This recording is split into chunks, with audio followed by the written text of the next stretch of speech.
wrote his name down. Joseph Dudley. There's your invocation. Okay. I will just be right behind you. Yes, ma'am.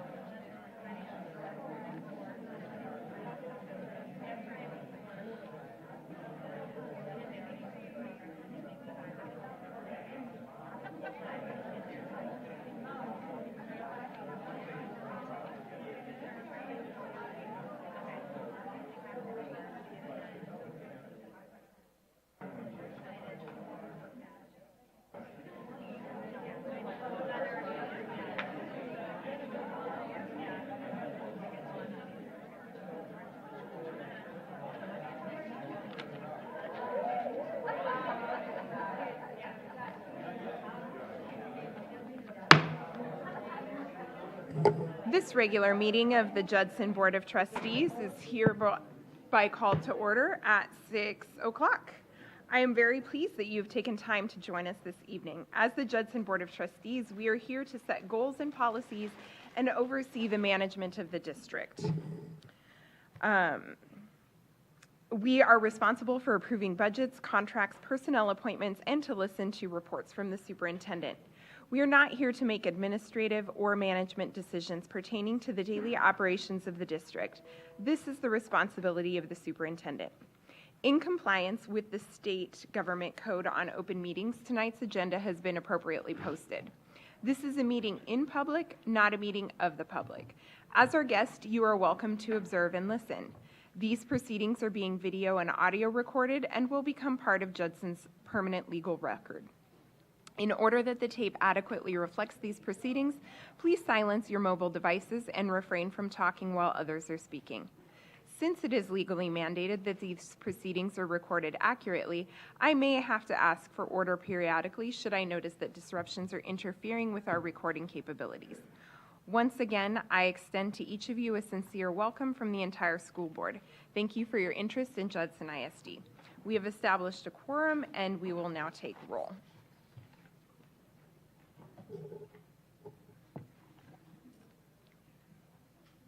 Do I need to proceed? Okay, there we go, sorry. Do you want to mark your attendance real quick, Ms. Fischel? Thank you. All right. And to my left is Dr. Ball, our superintendent. Good afternoon. All right. We will go ahead with the invocation and the Pledge of Allegiance. Yes, ma'am. If everyone could please rise and bow your heads, please. Dear Heavenly Father, we come to you again saying thank you for a great start to the school year. We thank you for another opportunity to improve things for our students here in Judson ISD. We pray your hedge of protection around our students, our parents, our faculty, our staff, our community. Keep us safe, Father God. Guide our board members and superintendent as they lead our district in their decision-making and actions. It's in Jesus' name that we pray. Amen. Ladies and gentlemen, please remain standing for the presentation of our nation's colors tonight. Colors are being presented by the Karen Wagner High School Junior ROTC program under the direction of retired Sergeant First Class Wayne Harper and Master Sergeant Joseph Dudley. Carrying the U.S. flag is Cadet Jordan Saunders.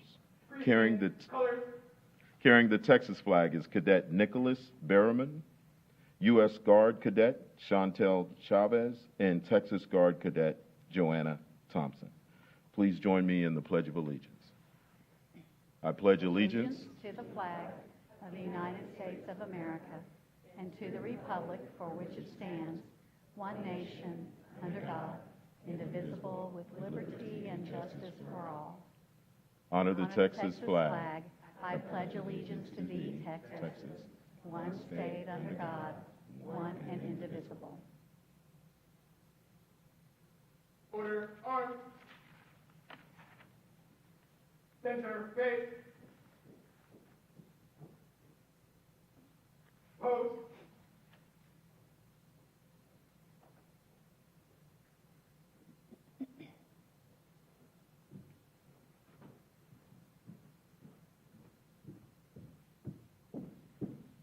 Building arms, hold.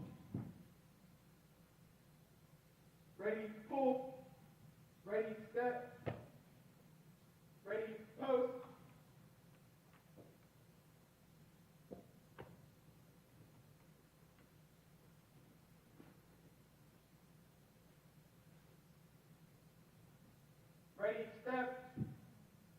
Center, face. Present, arms.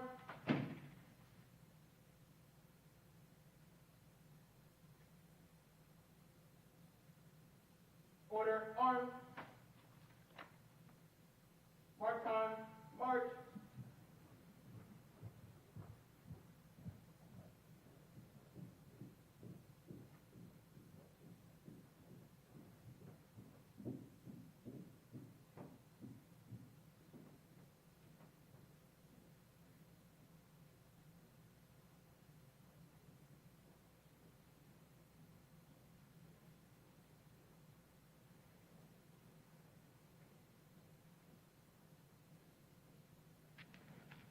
You may be seated. Are we going?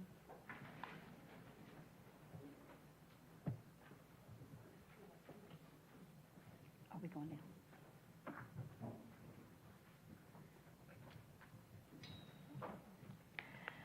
We are very excited this evening. We do have several recognitions. We would like to celebrate some special people in the room this evening.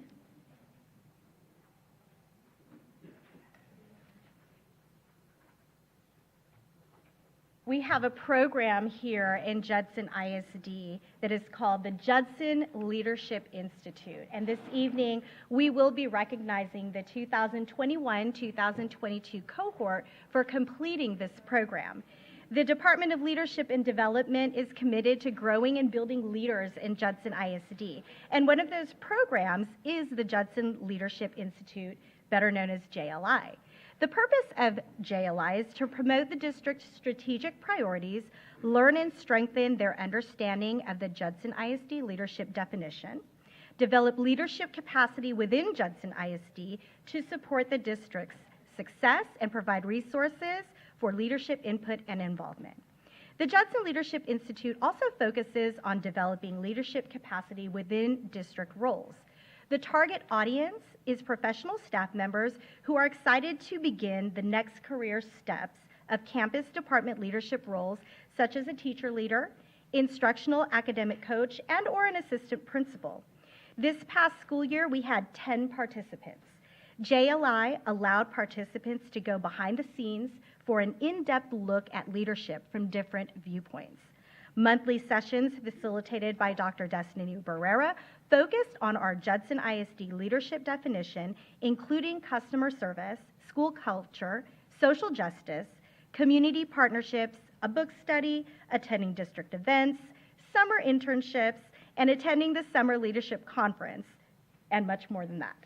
Needless to say, they were very busy this past school year, and we are also proud to brag that 4 out of the 10 cohort members are now in new leadership roles on campuses, such as assistant principal and academic coach.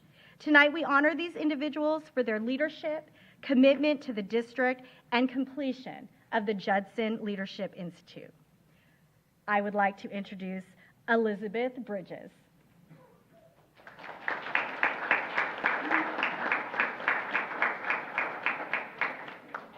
Nicole Cano.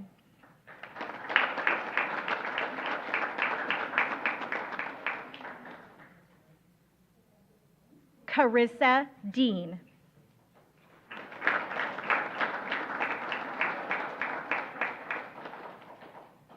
Michelle Deck.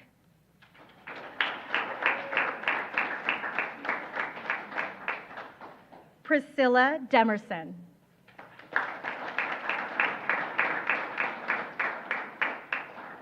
Pedro Matamoros.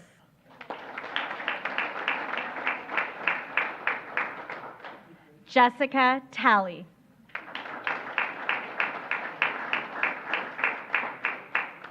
And we do have 3 that were unable to make it this evening: Dee Dee Harrelson, Samantha Weisler, and Tamika Whitfield. Congratulations to them. And if I could just introduce Elizabeth Bridges, Carissa Dean, and Pedro Matamoros. Again, these are our 3 out of our 4 that were able to go into a new leadership role within the district. And so we know that this program is making impact and working, and so we congratulate all of you. We know we're going to see your faces all over the district, providing services and support to the leadership teams.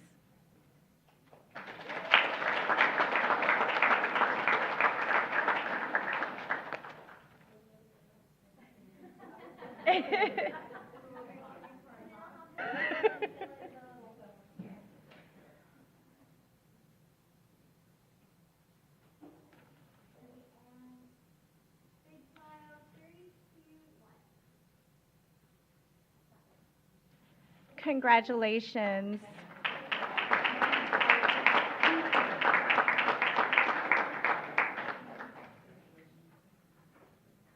Great job. This next recognition is a special surprise recognition. Board of Trustees, Dr. Ball, it is my pleasure tonight to recognize one of your colleagues who recently completed the Leadership TASBY course of study.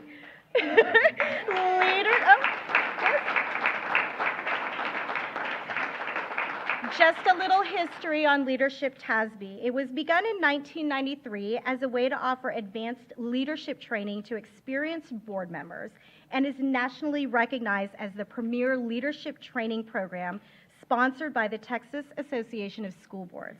Upon successful completion of course study, the recognition of Master Trustee is bestowed. Leadership TASBY is a highly selective program where normally only 1 in 4 applicants is accepted as a member of a class of 36 participants. Over a 10-month period, the class meets 5 times in 5 different Texas cities.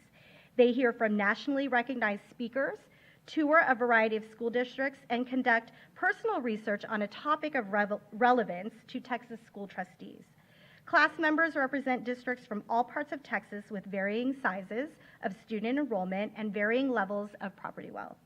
Leadership TASBY asks participants to work a little harder, be challenged with new thoughts, and renew their commitment to make a difference on behalf of the school children in Judson ISD and the entire state of Texas. Tonight, our board president, Jennifer Rodriguez, joins the ranks of more than 900 Leadership TASBY alumni, and I am pleased to present Mr. Wayne Harper, who will present the certificate to Ms. Jennifer Rodriguez as a lifetime member in the Leadership TASBY Alumni Association.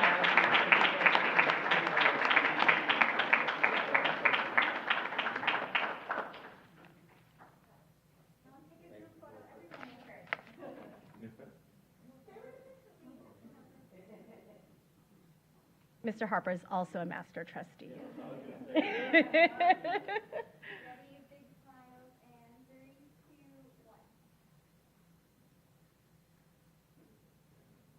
Congratulations, Mrs. Rodriguez.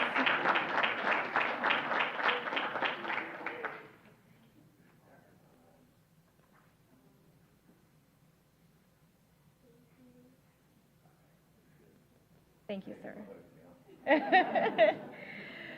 We've had a lot of excitement and celebration getting ourselves ready for this new school year. And during convocation, we got some great news, and Dr. Ball was able to share that great accomplishment with all of our staff during that time. Hopefully everybody knows by now, but our district rating for the 2021-22 school year through the TEA accountability rating system is a B. And we are so proud of that work. There have been a lot of challenges in the last few years with COVID, all of the teaching with the technology and having to really pivot, asking our administrators to pump up the teachers really working with those kids, the parents working with those students, and those students really performing. And so this is a proud moment to be able to share and celebrate that our district is a B. But what I'm excited about is to recognize those campus leaders that contributed to the very hard work to make this happen.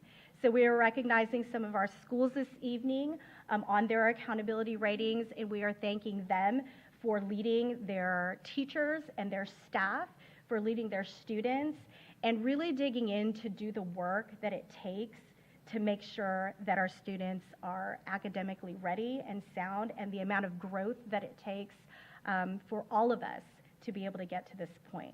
So it is my pleasure, and I'm so excited to be able to recognize these campus principals, and so I'm going to call you up.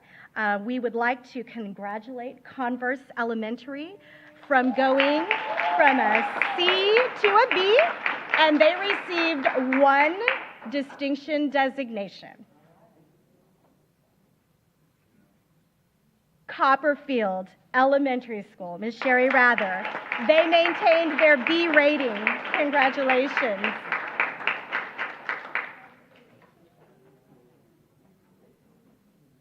Franz Leadership Academy. Not only did they go from a rating of a D to a B, they earned 2 distinction designations. Elof STEAM Academy. They went from a C to a B rating, and they also received 4 distinction designations. Escondido Elementary. They went from a C rating to a B and earned 1 distinction designation. Hopkins Elementary. They went from a C to a B rating.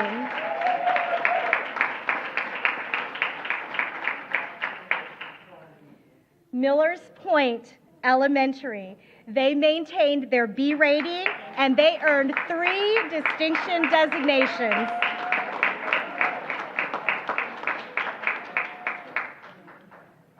Now, the Fine Arts Academy at Olympia. They went from a C to a B rating, and they earned 1 distinction designation.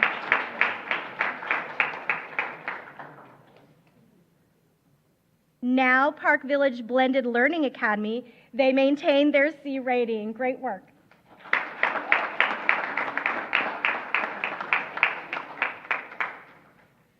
Rolling Meadows Elementary, they maintained their B rating.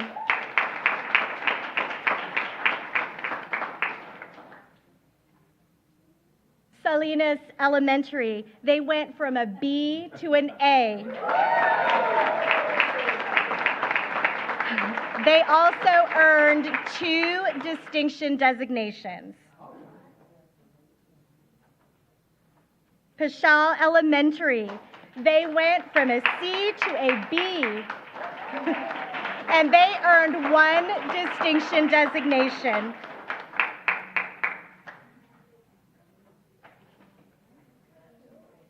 Spring Meadows Elementary, they went from a C to a B, and they earned 1 distinction designation.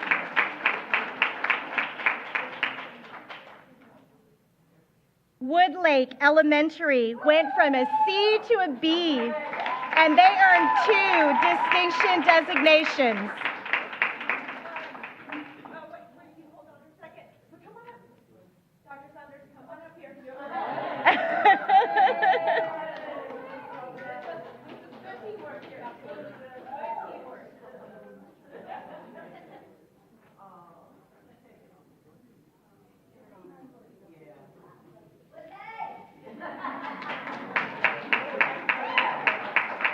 Next, we have Wortham Oaks Elementary. They maintained their A, and they earned 4 distinction designations.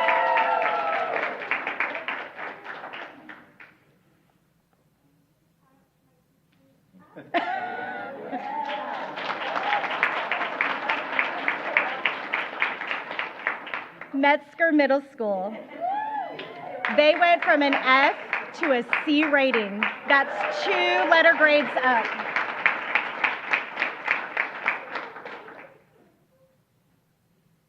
Judson Middle School. They went from a C to a B rating.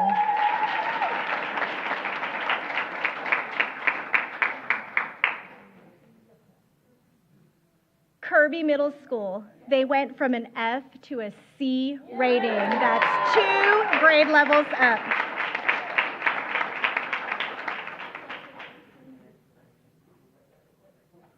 Kitty Hawk Middle School, they maintained their C and they're continuing to grow.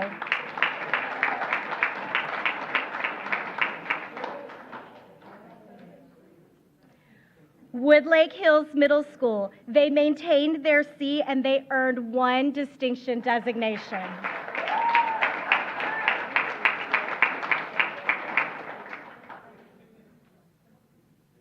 Judson Early College Academy, they maintained their A and they earned 5 distinction designations.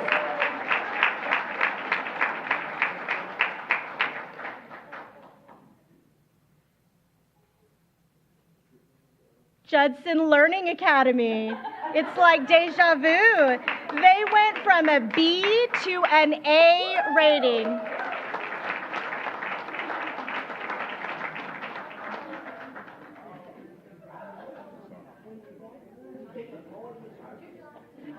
Veterans Memorial High School. They went from a C to a B rating, and they earned 3 distinction designations.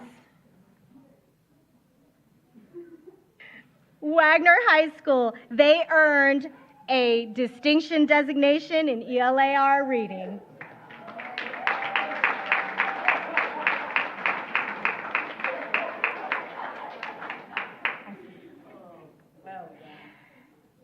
And last but not least, I see one more that we need to recognize, Crestview Elementary. They maintained their A rating and they earned 5 distinction designations.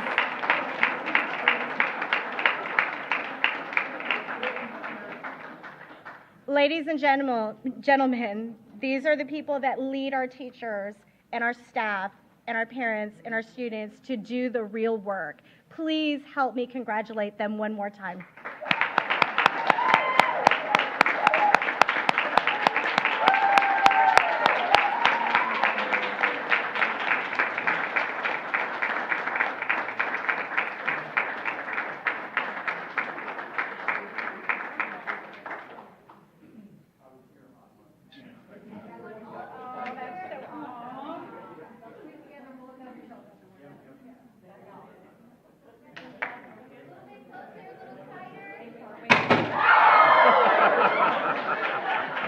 Really?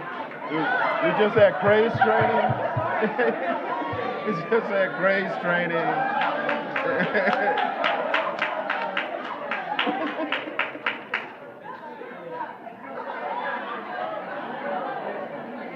I know.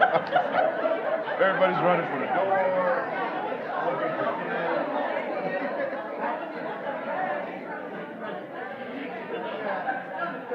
If we could,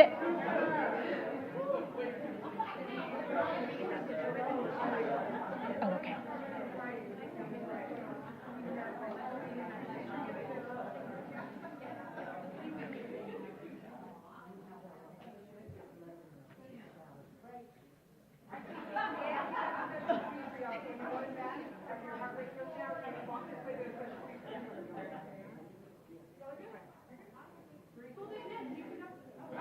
But don't go too far. We do have some refreshments in the lobby to celebrate you. Please don't go too far.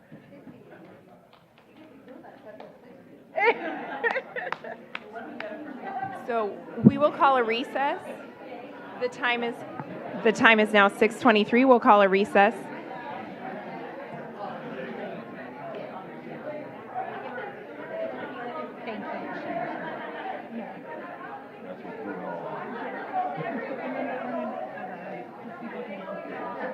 I was like, I heard you call Park Village, and then I saw it sitting there, and I was like, oh, wait. Is it in your drive? Yes.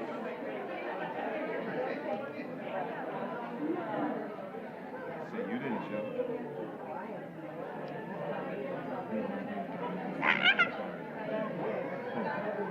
Oh.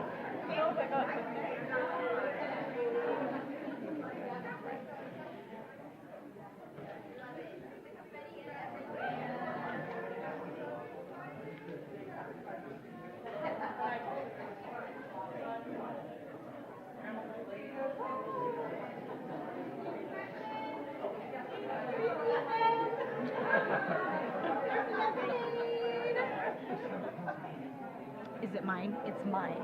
So just log me out. Oh.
We will now bring this meeting back to order.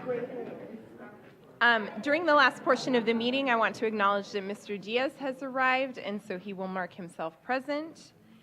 And we'll continue on the agenda with citizens to be heard. So let me read that. This is a time for citizens, staff, or students to provide their comments to the board. A meeting that is open to the public under this act is one that the public is entitled to attend. However, the act does not give the public a right to speak at such public meetings except to address their grievances through the proper channels. As a courtesy to the public, the Judson Independent School District Board of Trustees allows time for public comment. Statements and questions from the audience will not be permitted during other portions of the meeting, so please sign up for public audience if you have comments to present. To have your comments heard tonight, your name and the topic of your comments must be written in the sign-in sheet prior to the start of the meeting, which is located in the rear of the meeting room. Each speaker will be limited to 3 minutes to complete his or her comments. As the presiding officer, I will strictly enforce that time limit. Also, profanity, yelling, inappropriate, uncivil, or discriminatory comments will not be permitted. In accordance with Judson ISD Board Policy BED Local, in the event your comment, in my judgment as the presiding officer, constitutes a complaint or charge against an employee or officer, it will be necessary for me to interrupt you, ask you to stop, and direct you to seek resolution of your complaint through the district's appropriate formal grievance policy, DGBA, for employee complaints, FNG for student or parent complaints, or GF for public complaints. By law, the Judson Independent School District Board of Trustees cannot lawfully discuss, deliberate, make comments, or make a decision on any matter raised in the public comment period which is not specifically listed on the board agenda for this meeting. With those cautions in mind, we will now be glad to hear the general comments. Carmina Fusco, you are first.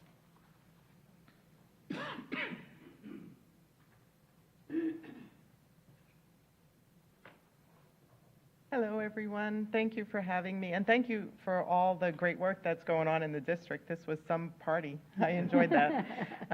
So first, I'd like to say thank you for publicly coming out and supporting the T-STEM program. As some of you may know, my kids have been in the STEM program since its inception. It is a great program.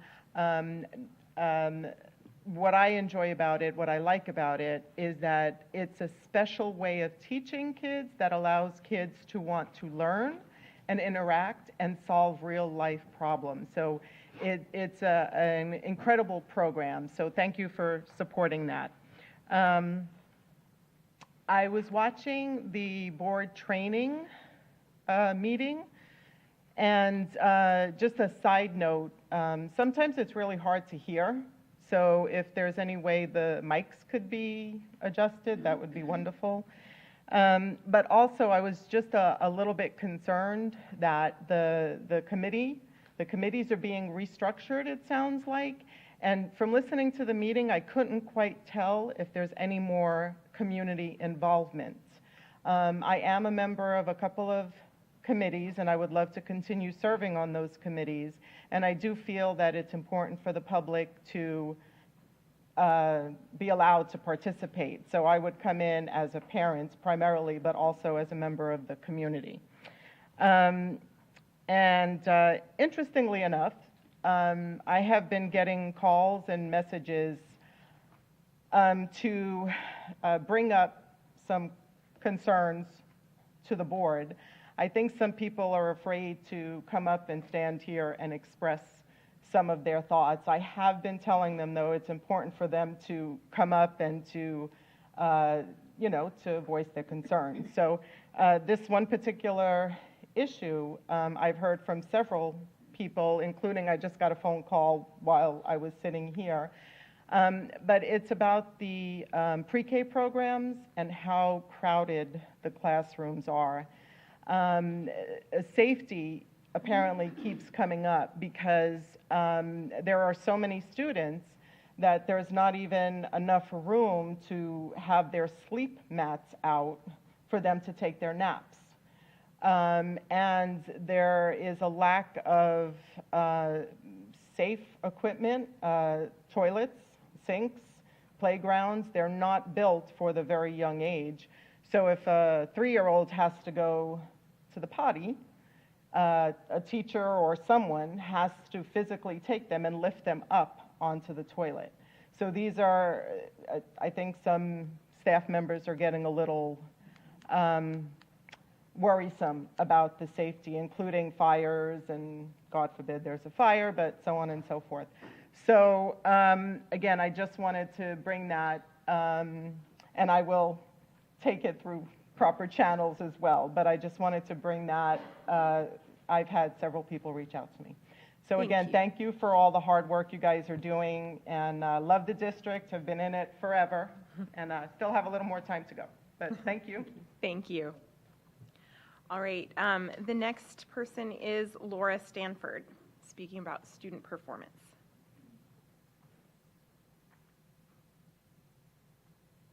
Good evening.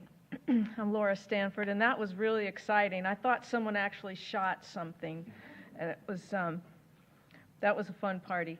I wanted to address the student performance report that was given last month. And the overall performance had been down because of COVID, which is understandable. And the goal was given at that meeting to get 45% of the student body to grade level over the next 5 years. And then I heard that we met that goal already. So now it has to be reset, is my understanding. And so I wanted to encourage that it be reset high. I mean, like scary high, like so exciting, aggressive, thrilling high. What would that be? Well, we just got a B rating for many schools, and that's what, at 80, 85%? That would be thrilling to see us aim for that, 85% of the student body to be at grade level. What about 90 or 95? I mean, just something's this crazy, scary high. And even if we don't hit it, we're going to do better in aiming at that than if we aim at something lower, because that's just what happens with human beings. So I'm here just simply to ask, to recommend, to advocate for something higher in a goal rather than safer, because it's challenging, it pulls the best out of all of us, and I believe we have the resources to do it. Make it an all-hands-on-deck, district-wide approach. Just pull in tutors, get maybe students, well-performing students could help tutor those that aren't performing well, just some kind of district-wide push. And I believe we have the resources to do it, and we sure darn deserve the results. And I'm so excited about the schools that reached the B. That's exciting, and that just tells me that we can do more, and that's what I wanted to advocate for. Thank you so much. Thank you. All right, that is all of the public comment that we have, so we'll go on to item 4, Superintendent Report. The first item is A, Superintendent Constraint, number 1, CPM 1A. The superintendent shall ensure the number of campuses rated C and below will decrease from 17 to 15 by end of year 2023. Thank you. So months ago, we started to set the superintendent constraints and our goals. And then we also selected a monitoring calendar in regards to when we would bring this information back to the board. So these are the ones that we have for this month. So I also want to let everybody know that we're very proud of all the accomplishments that our staff has done, and just again wanted to thank them for all their hard work. And Ceci will be sharing some of our information, our goals. Good evening, Madam Board President, board members, and Dr. Ball. Today we will be discussing the superintendent constraints, as well as an overview of the accountability rating that we received and how we landed at that accountability rating that we're very proud of. As you know, this past Friday, we received the news as a district that we reached the overall rating of a B with an overall score of 81. Those ratings are based on 3 domains: the domain of student achievement, which is very similar to the goals that have been set in reading and in math. It is also made up of school progress, which could be based on relative performance to near districts, as well as academic progress, which is student growth. And so the way the state determines this is it takes the best of. So the beautiful thing about our accountability rating is that the state recognizes both. And so for us in the school district, you can see that school progress. That means that our students, even though we hit COVID-19, they have made significant gains, and our school progress rating was 82 out of 100. And then closing the gaps is 30% of the overall accountability rating. So when you're looking at our overall rating, the state takes 70% of best of, either domain A, student achievement, domain B, school progress, and then 30% is closing the gaps. And that has led us to our amazing letter grade of a B. We have 20 campuses, and you can see that within our campuses, 12 of our 20 elementary campuses went up a letter grade or more. 6 campuses remain steady, while we have a couple of campuses with an area of improvement. And the secondary level, we have 3 out of 5 middle schools that increased 1 or 2 letter grades. In fact, 2 of our middle schools jumped 2 letter grades, while 2 of our campuses have remained steady. And we have, from our high schools, 2 high schools increased. JECA retained their A, and we have a couple of campuses who have an area of growth. It is important to note our 2022 distinction designations, and as we had our principals come up and be recognized for the wonderful work that their campus teachers and their students have done. It's important to point out that 16 campuses, which is more than 50% out of our campuses, received designations. There were only 12 designations given in 2019, and this school year we have 16 campuses that reached their designation. So not only are we increasing in our letter grade, but the number of campuses that are earning these designations also increased a considerable percent. So that's very important to point out. And back in 2019, there were 34 designations overall, and this year we earned a total of 37. So we definitely surpassed pre-COVID in the area of distinctions, as well as some of our student achievement and school progress. So when we're talking about our individual domain ratings, you can see the domain ratings here, and all of those domain ratings play a part to the goals that we have set as a district, and the goals that are being reset and brought forth to you tonight. And so as we take a look at that, we see our performance and our areas of growth. One thing to note, for this school year, there will be an accountability reset. And in that accountability reset, the academic growth and school progress is not going to be the same. There will be a change there. And that's one of the things that all of our principals and all of our student body and leaders, as well as the CNI and School Improvement Office, are going to work collaboratively for, because we definitely need to focus on our student achievement, because that's going to play a major role in this year's accountability. And with that being said, we understand that there's going to be a redesign of our test for accountability, and that's why our school progress is going to look very, very different.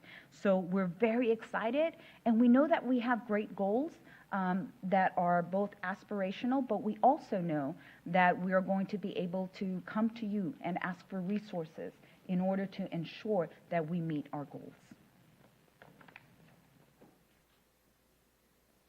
I did want to share a comparison, which I know I've done so in the past, and I could definitely say by looking at our neighboring districts that we are faring pretty well compared to our neighboring districts. We did have 2 districts in the area that were not rated, And we're happy to say that Judson scored an overall of an 81. And we know that we are very excited about that, and we are looking forward to continued growth. That being said, how does all that tie into our superintendent constraints? We know that the constraint number 1A and 1B is that our superintendent shall ensure the number of campuses rated C and below will decrease from 17 to 15 by the end of year 2023, as well as our number of campuses rated D and below will decrease from 3 to 2 by the end of the year in 2023. All of that plays into account when we're talking about school improvement. School improvement are federal identification labels that are provided at the federal level, but they play a part into our state's ratings, and they play a part in the way that we receive our accountability rating in so many areas. We have our targeted support and improvement, additional targeted support, and comprehensive support and improvement. Those are the campuses that you are specifically looking at when you are looking at the superintendent constraints. When you say you're interested in how many Fs move to a D, that although the F and D are state ratings, usually the F is connected to a comprehensive label. When we're talking about D to C ratings moving our campuses, usually they come connected to a federal label as well. They're not the same, but they have the same components. So, very happy to report that our federal labels improved as well. So when we're looking at our identification for school improvement, we had a total of 13 campuses previously identified in 2019 with our federal targets, and this year we only have 11 that have been identified. But 3 campuses were actually removed from the federal label of school improvement required. And I think it's important to recognize those. Hopkins, Olympia, and Veterans Memorial are no longer within that federal rating. And we are working towards continuing to improve these through our superintendent constraints. So, as you can see, we're very proud to report that at the beginning of the school year, we had 17 campuses rated C. At the end of this school year, we now have 7 campuses rated C, and we will continue to work on this so that we can have more and more campuses move from a C rating to a B rating. And that also connects to our North Star goal. So we are very happy to report that we have met this target for Superintendent Constraint 1A, as well as meeting the target for Superintendent Constraint 1B. The superintendent shall ensure that the number of campuses rated D or F will decrease from 3 to 2, and we most certainly met that target this year. We know that there's more work to be done, but we are all collaborating towards that, and we're very, very excited towards the progress that we made on these goals. Does anybody have any questions? Ms. Pichelle. Thank you.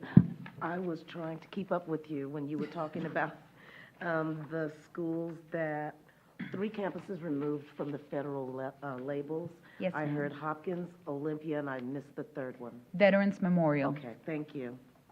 That was all. Thank you. Okay, thank you. Any other questions or comments? Mr. Macias? Yes, very, very exciting stuff. And you did allude earlier to the difficulty with the new testing for STAR, and so that's a future obstacle, I guess, we'll work through and try to. Absolutely.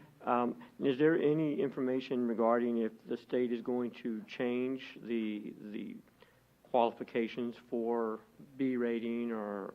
Yes. So that's what I alluded to as far as our accountability reset, which will come into effect this year. And in that accountability reset, we're going to, because the test is changing, student growth is going to change, the way that that is going to be evaluated in progress, which is domain number 2. I state that because domain number 2 is something that we rely heavily in. This year, our ratings, we have the ratings that we have because a lot of students grew, and we could see that growth. And so as we continue to look at our board goals are actually, most of them focused on student achievement. That is actually going to play a more significant role in the state accountability this coming school year. And just, again, I'm a layperson. Don't do classroom stuff every day, but as a community member, that bar or that standard, is there a number to it, or can you explain what that increase looks like? It's not set yet, so there are a lot of discussions, but as soon as it is set, we will be more than glad to share it. Of course, that bar is very different for every content area, for every grade level, so it's a significant different a variety of goals. But within that is also Domain 3, which plays a very important role, closing the gaps. And that also can land a campus in with a federal label. And so we also have that as part of our goals. So we are looking at the right things. We are emphasizing, we are tracking, we are marking progress on the right things that will help us move to removing these campuses from what may be considered low performing. And Dr. Ball, we actually will be adding personnel in the area of developing curriculum and so forth, and you think that'll be ample to address this future? Well, we've been trying to add personnel. We haven't found candidates. So the positions are out there and they're posted, but at this time we haven't been able to add some of those key ones that we had discussed. Well, give me an idea. Was it 4 positions? We added a director of secondary. There was one at risk, RTI. Give me a second. Let me look them up. I mean, I guess I don't need them, but how many have we filled? 0 out of 4 out of 5? Or I think we filled one of them. 1? Okay. So there's 70-80% of it still vacant right now. Okay. All right. Thank you. Ms. Knoyer? Thank you. I just want to say thank you for the data disaggregation. I know that that's something that I hope whoever did it actually loves doing. It's not my love. Yes, she does, Ms. Orozco.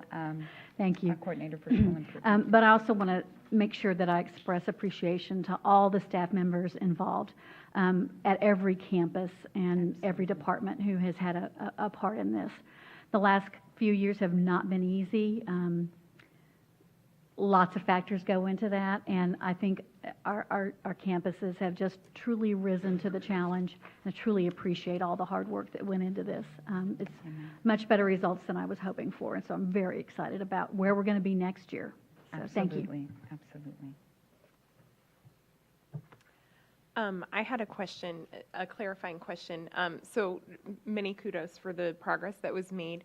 On slide 13, so the one previous to this one, so it says, shall ensure the number of campuses rated C. I think the constraint says C or below.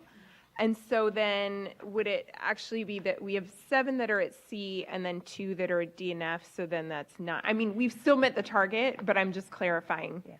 So the 7.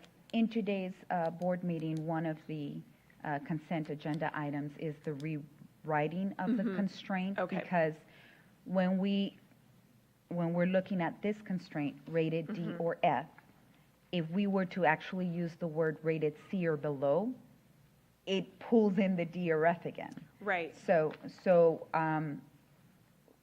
since we're bringing the constraint to be worded more appropriately, Okay. I went ahead and I went with that. Otherwise, it's pulling the data again. Got it. That would be Like low double performing. counting things. Correct. Okay. Yeah. Thank you. It would be wrong math, so we wanted to ensure that we presented it to you with the Okay. correct. Thank you. math. Any other questions or comments about this? Mr. Diaz? Thank you, Mrs. Davis. Question for you. As you analyze as staff rather, analyzes the growth, that's amazing.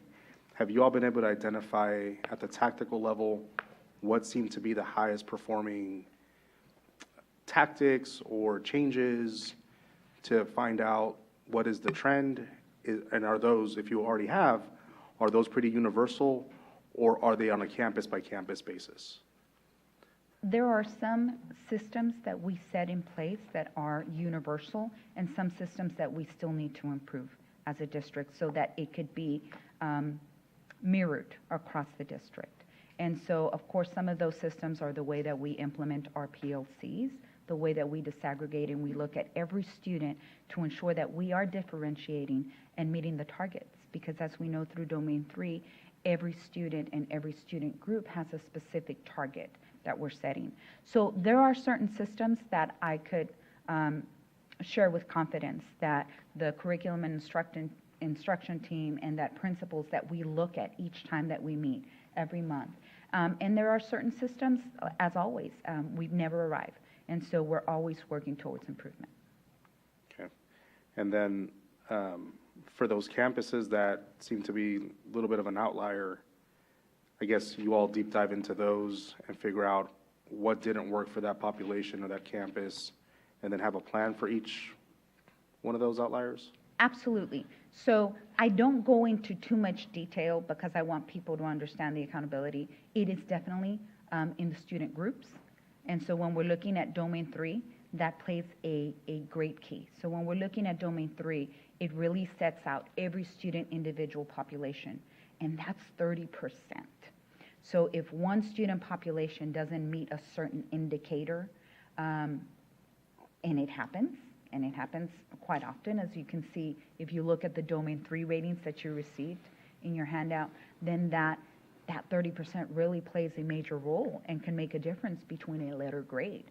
So you could have gotten an A in progress or B in progress, but if we didn't carefully analyze each student group, that can bring you down a letter grade. And so I think the areas of where we need to improve are definitely clearly seen in the data.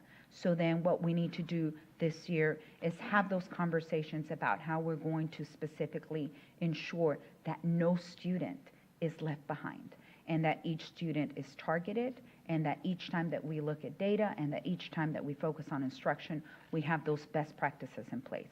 And that is definitely the work of all of our principals are doing together with all of senior staff and our teachers.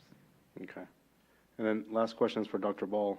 At a high level, as you look at like all of the factors that play into performance of campuses, are you expecting any system-wide material differences between how we operated last year to this year? So any big changes that could impact this, or are you really keeping those high-impact tactics in place to make sure that you build off of it? I think the biggest change would be is in the way that we have to support our new teachers, because we just have a tremendous amount of new teachers, and then a large amount of teachers that teaching was not their first choice, so maybe they're retired or now they're going through the teacher certification program. So I think the biggest thing would be is to continue to enhance how we're supporting our new teachers.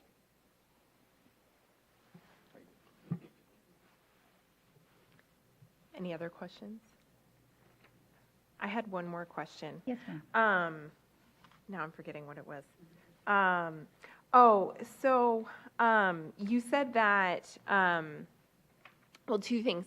One, for the progress, is that, so that's student by student, right? It's saying like, did they make growth from the previous year to the current year, correct? Yes, and only in reading and in math, and Right. so only in certain grade levels. Okay. And so then those students were compared to last year's STAR scores, which didn't count for, they didn't give out accountability ratings, but they were compared to the previous year? To their previous year in certain grade levels, and I say that because there's some where that test is not given in the previous grade level. Yeah, so like third grade doesn't, because they Correct. didn't take it the year before. Right. Okay. So then you are definitely leveraging fourth and fifth grade for student progress. Got So it. definitely in third grade, you want to leverage student achievement. Got it. But when you're also looking at Domain 3, when I mentioned those targets, those are on student achievement. There Yeah. are some targets on growth, but a lot of it is student achievement. Yeah, because it sounds like they're shifting to like, because they can't compare an old test to a new test, so it'll be much more on Domain 1. Student achievement. Which for this we'll need school some year. significant effort on. Correct. So, okay, thank you. I have one more comment. Dr. Ball, I guess I keep thinking about the positions that are not filled. I guess if there could be a contingency developed, because we still have those funds that are not, and so, I mean, let's keep that fresh so that we don't go too far into the year with unfilled positions. The desire was an impact in this area, so anyway, just putting that out there. Thank you.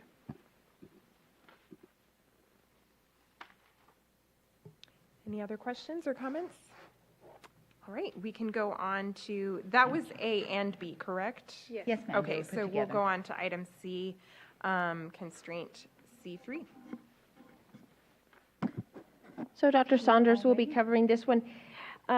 Every year we've been taking a TASBY survey, and the board charged us to take some components from this TASBY survey and develop a superintendent constraint. So we will be looking specifically at the percent of campuses with negative or neutral responses on the climate survey, and Dr. Saunders will be covering this part. So a couple of things hi, good evening, guys. Thanks for this today, by the way, that was awesome. So while Ms. Davis helps me out with technology, just a couple of pieces to think about as we sort of go through the survey. I'm going to skip around on the slides just a little bit because I want to start with what the actual superintendent constraint reads. That way, as we look at the data, we know what we're applying it to. And then we can go back to the components of who actually responded to the survey, how was the data collected. So we'll just kind of start with that piece if you guys are okay with jumping around just a little bit. Yeah. Thank you.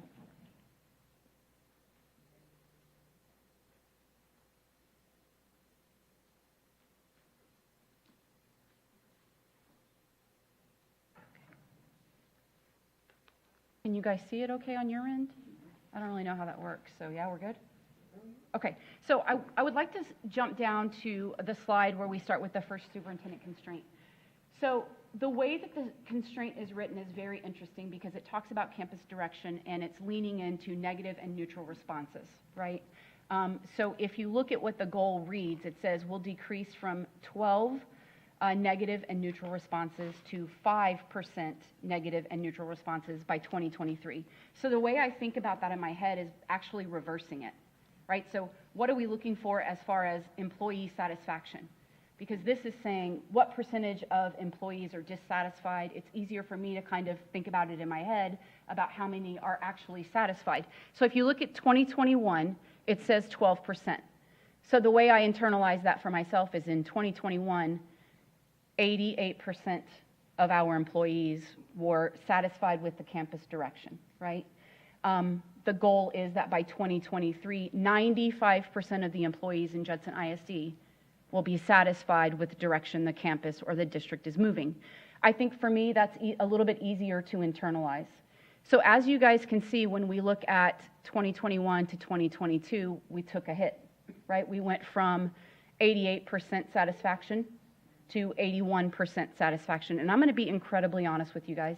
I think there's a lot of pieces that come into play around what happened between 2021 and 2022 that are out of our circle of control.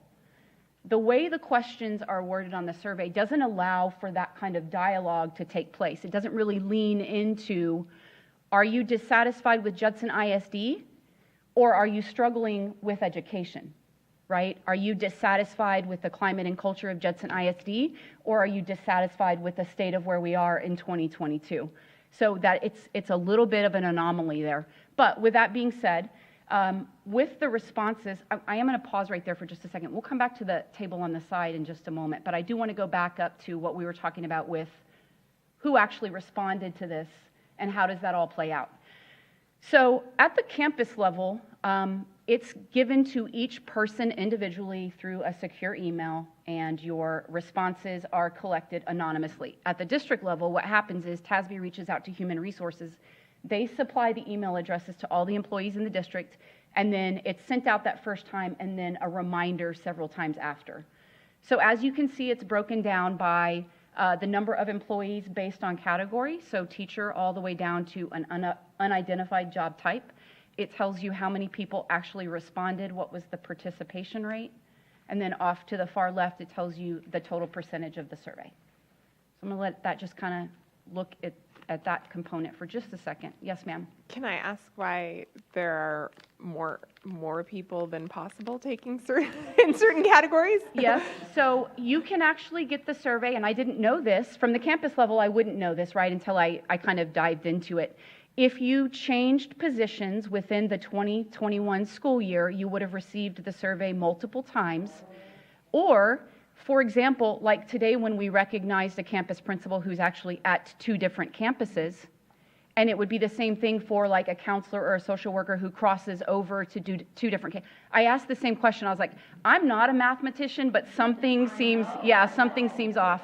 Another component to that as well is if you're dual funded, it will actually present as an additional employee. So what I mean by that is if you're paid from state comp as well as title, so there's a little bit of a, I would say some fluidity in there as far as what the response is, numbers compared to how many employees we actually have.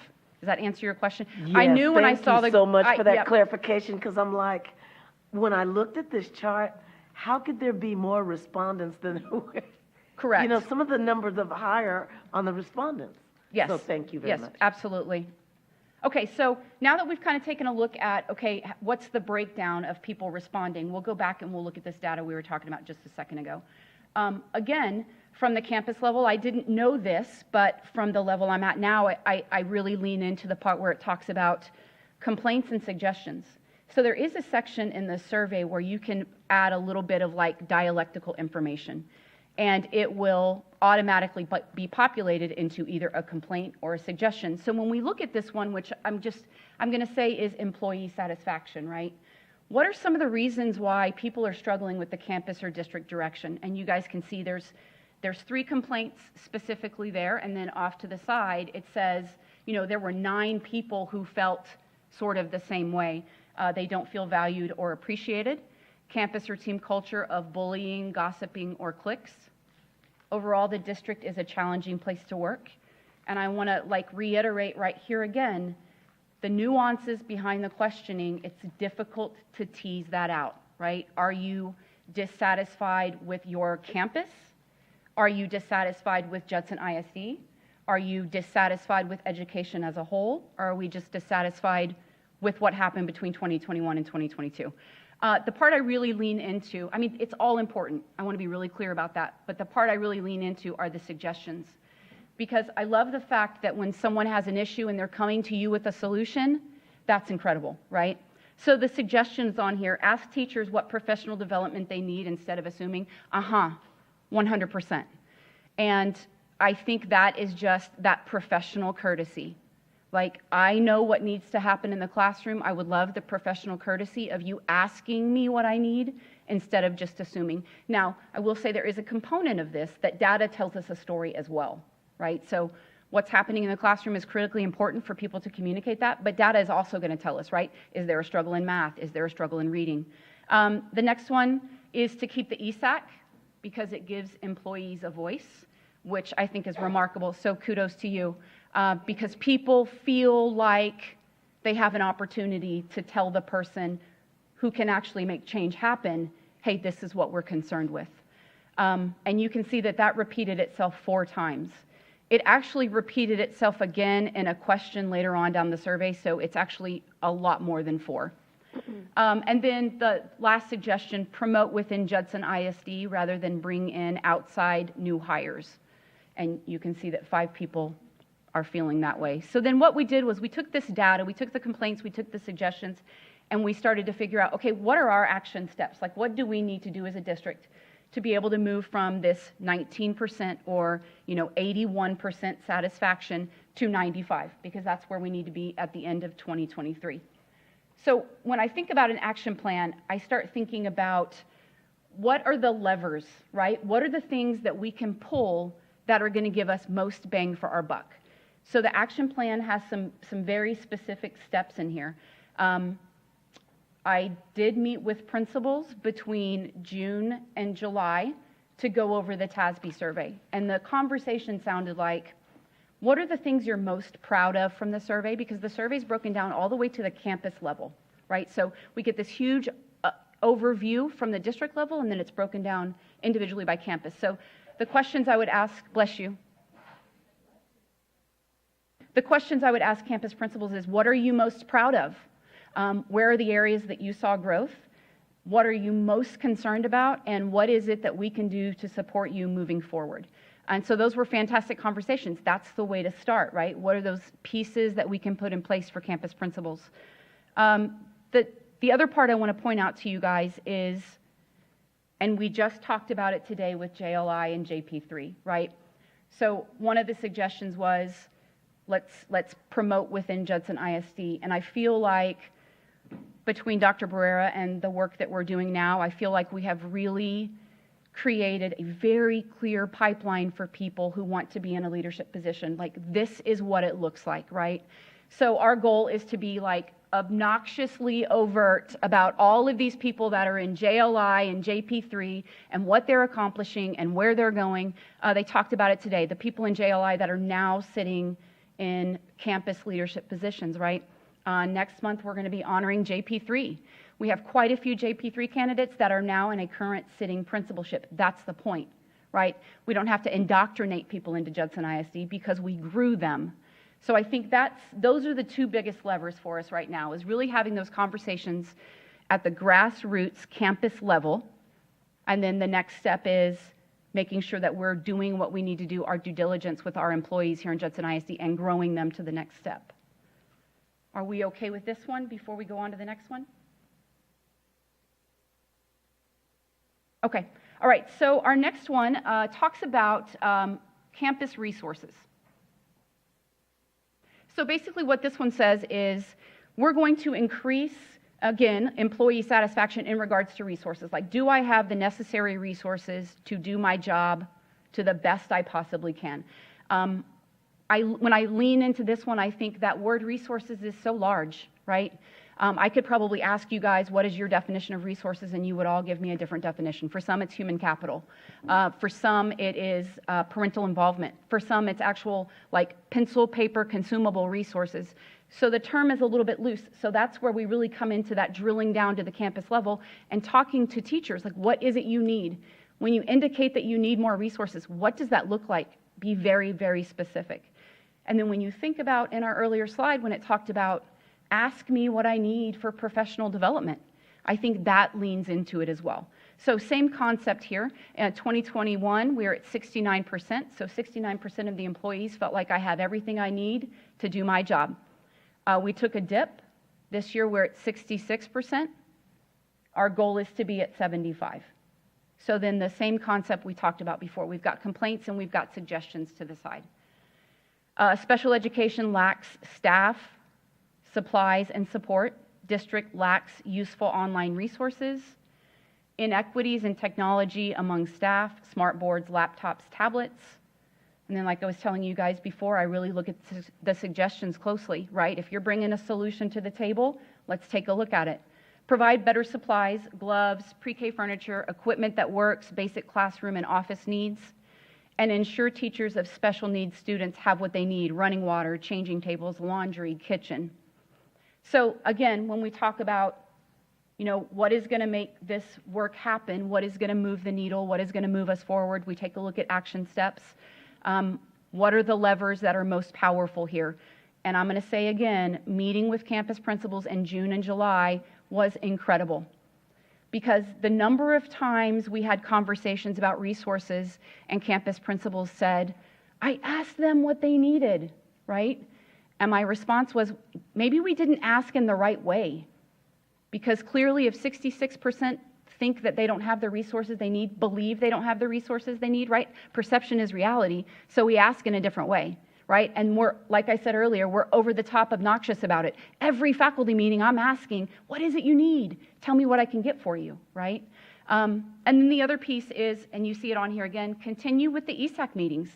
That's another opportunity for people to talk about, this is what's missing within my job description. This is what I need in order to be successful. We did also, Dr. Ball and I talked about this a lot. It's very nerve-wracking to have these goals in place and we don't have checkpoints along the way, right? We're just hoping and praying that March 2023 looks good. So what we're going to do is we're going to develop some checkpoints along the way. We're going to develop an in-house survey that will be given in October and January to measure these specific components, right? Like, how are you feeling about the direction of your campus and the district overall? How are you feeling about the resources you need? And we'll be able to really kind of turn that around. We'll be able to talk about, this is the areas we're making gains, these are the areas we're still slipping. So I think we will see probably most bang for our buck when we do those in-house surveys and can get instant feedback. Okay, questions for me? Concerns? Absolutely. Have there ever been any check marks before? Not that I'm aware of, no. So I will say this, as a campus principal, I was doing climate surveys every quarter, just because I wanted to see how are we doing, right? I'm really glad you asked that question, because with the cohort of principals we have this year, we are partnering with Holdsworth to do the 360 surveys, which is where you select stakeholders on your campus who give you feedback about you as a leader. There is a component in there about being responsive to campus needs. So as a group, a collective group of principals, we will work really, really hard at leaning into that and figuring out what is our next step, right? Because when you couple with that, me as a campus principal, when I did the 360, one of the things that came up was, as a blind spot, something I wasn't aware of, is communication, right? I thought, how can that be? Like, I can talk the horns off a goat. How can that be a problem, right? But come to find out, I wasn't communicating in the ways that everyone was receiving. So if you think about a principal who's possibly struggling with communication, and then they're saying, well, I asked them what they needed for resources. Why? What's the disconnect? The disconnect is actually right here, right? So it's us figuring out ways to communicate effectively to everyone. So I'm sorry, the long answer to your really short question is no, we've never had checkpoints. No, that was great. Thank you. I have a question. In your experience, can you draw the through line for me from like campus climate, teacher satisfaction, staff satisfaction to outcomes for students and student learning? They're married. In a synthesized version of that. They're married. They're married. You cannot tease them apart. You love your job. You love where you're working. You love kids. They are going to be successful. Period. End of story. You cannot tease them apart.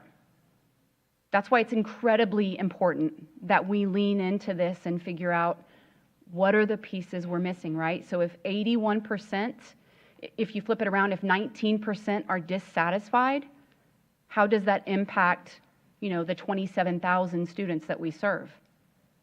Yeah. And you said this was this survey's administered in March. March. So that's before people have made a decision to leave or something. So I imagine there's no way to disaggregate the data between people who have stayed with the district and people who decided to leave ultimately. Completely anonymous. Completely anonymous. I think sometimes that's a little bit of the worry about, answering surveys like this. It is absolutely anonymous. When the information comes to us, it is broken down by position, and that's it. Position and campus, that's all. Thank you. Absolutely. Mr. Macias. Yeah, great. Not to deviate too far, but the intensity of this survey and the way I would love for this to be done with our community stakeholders, our parents. We really need something this aggressive to kind of work through their dissatisfaction. I'm telling you, it's key. But we're not talking about that today. Just want to put that out there. The other thing that I want to be clear is that I always consider the board a very important cog in the wheel, if you will. So employees, just so they know, are permitted to talk to the board, provide input, give their insight onto how things are working, and suggest as well. I know that the ESAC committee does a really good job in getting that input, but board members, we are available for that too, and I try to make myself very available. And just because you're talking about this, I had to say it, because there's no reason we can't be part of the conversation. And we can't manage anything. We can't go in direct, because that's not our role. But we certainly can hear feedback, and that way as a team, we're all working together on this. So I just thought I would make that comment. Thank you. Absolutely. Mr. Dries, I'd also like to make a comment that We are already on the process of developing the parent and student. That is part of one of the superintendent constraints. So we're setting the baseline for that this coming school year. So we'll be able to do that. Well, very good. Thank you. Any other questions or comments on this report? All right, thank you. Absolutely. So we'll go on to, that was C and D, correct? No. No? That, Yes. yes, Sorry, okay. yes. And so we'll be on E next.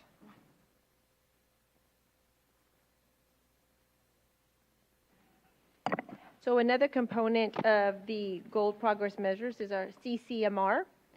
So Ms. Davis will be sharing that information.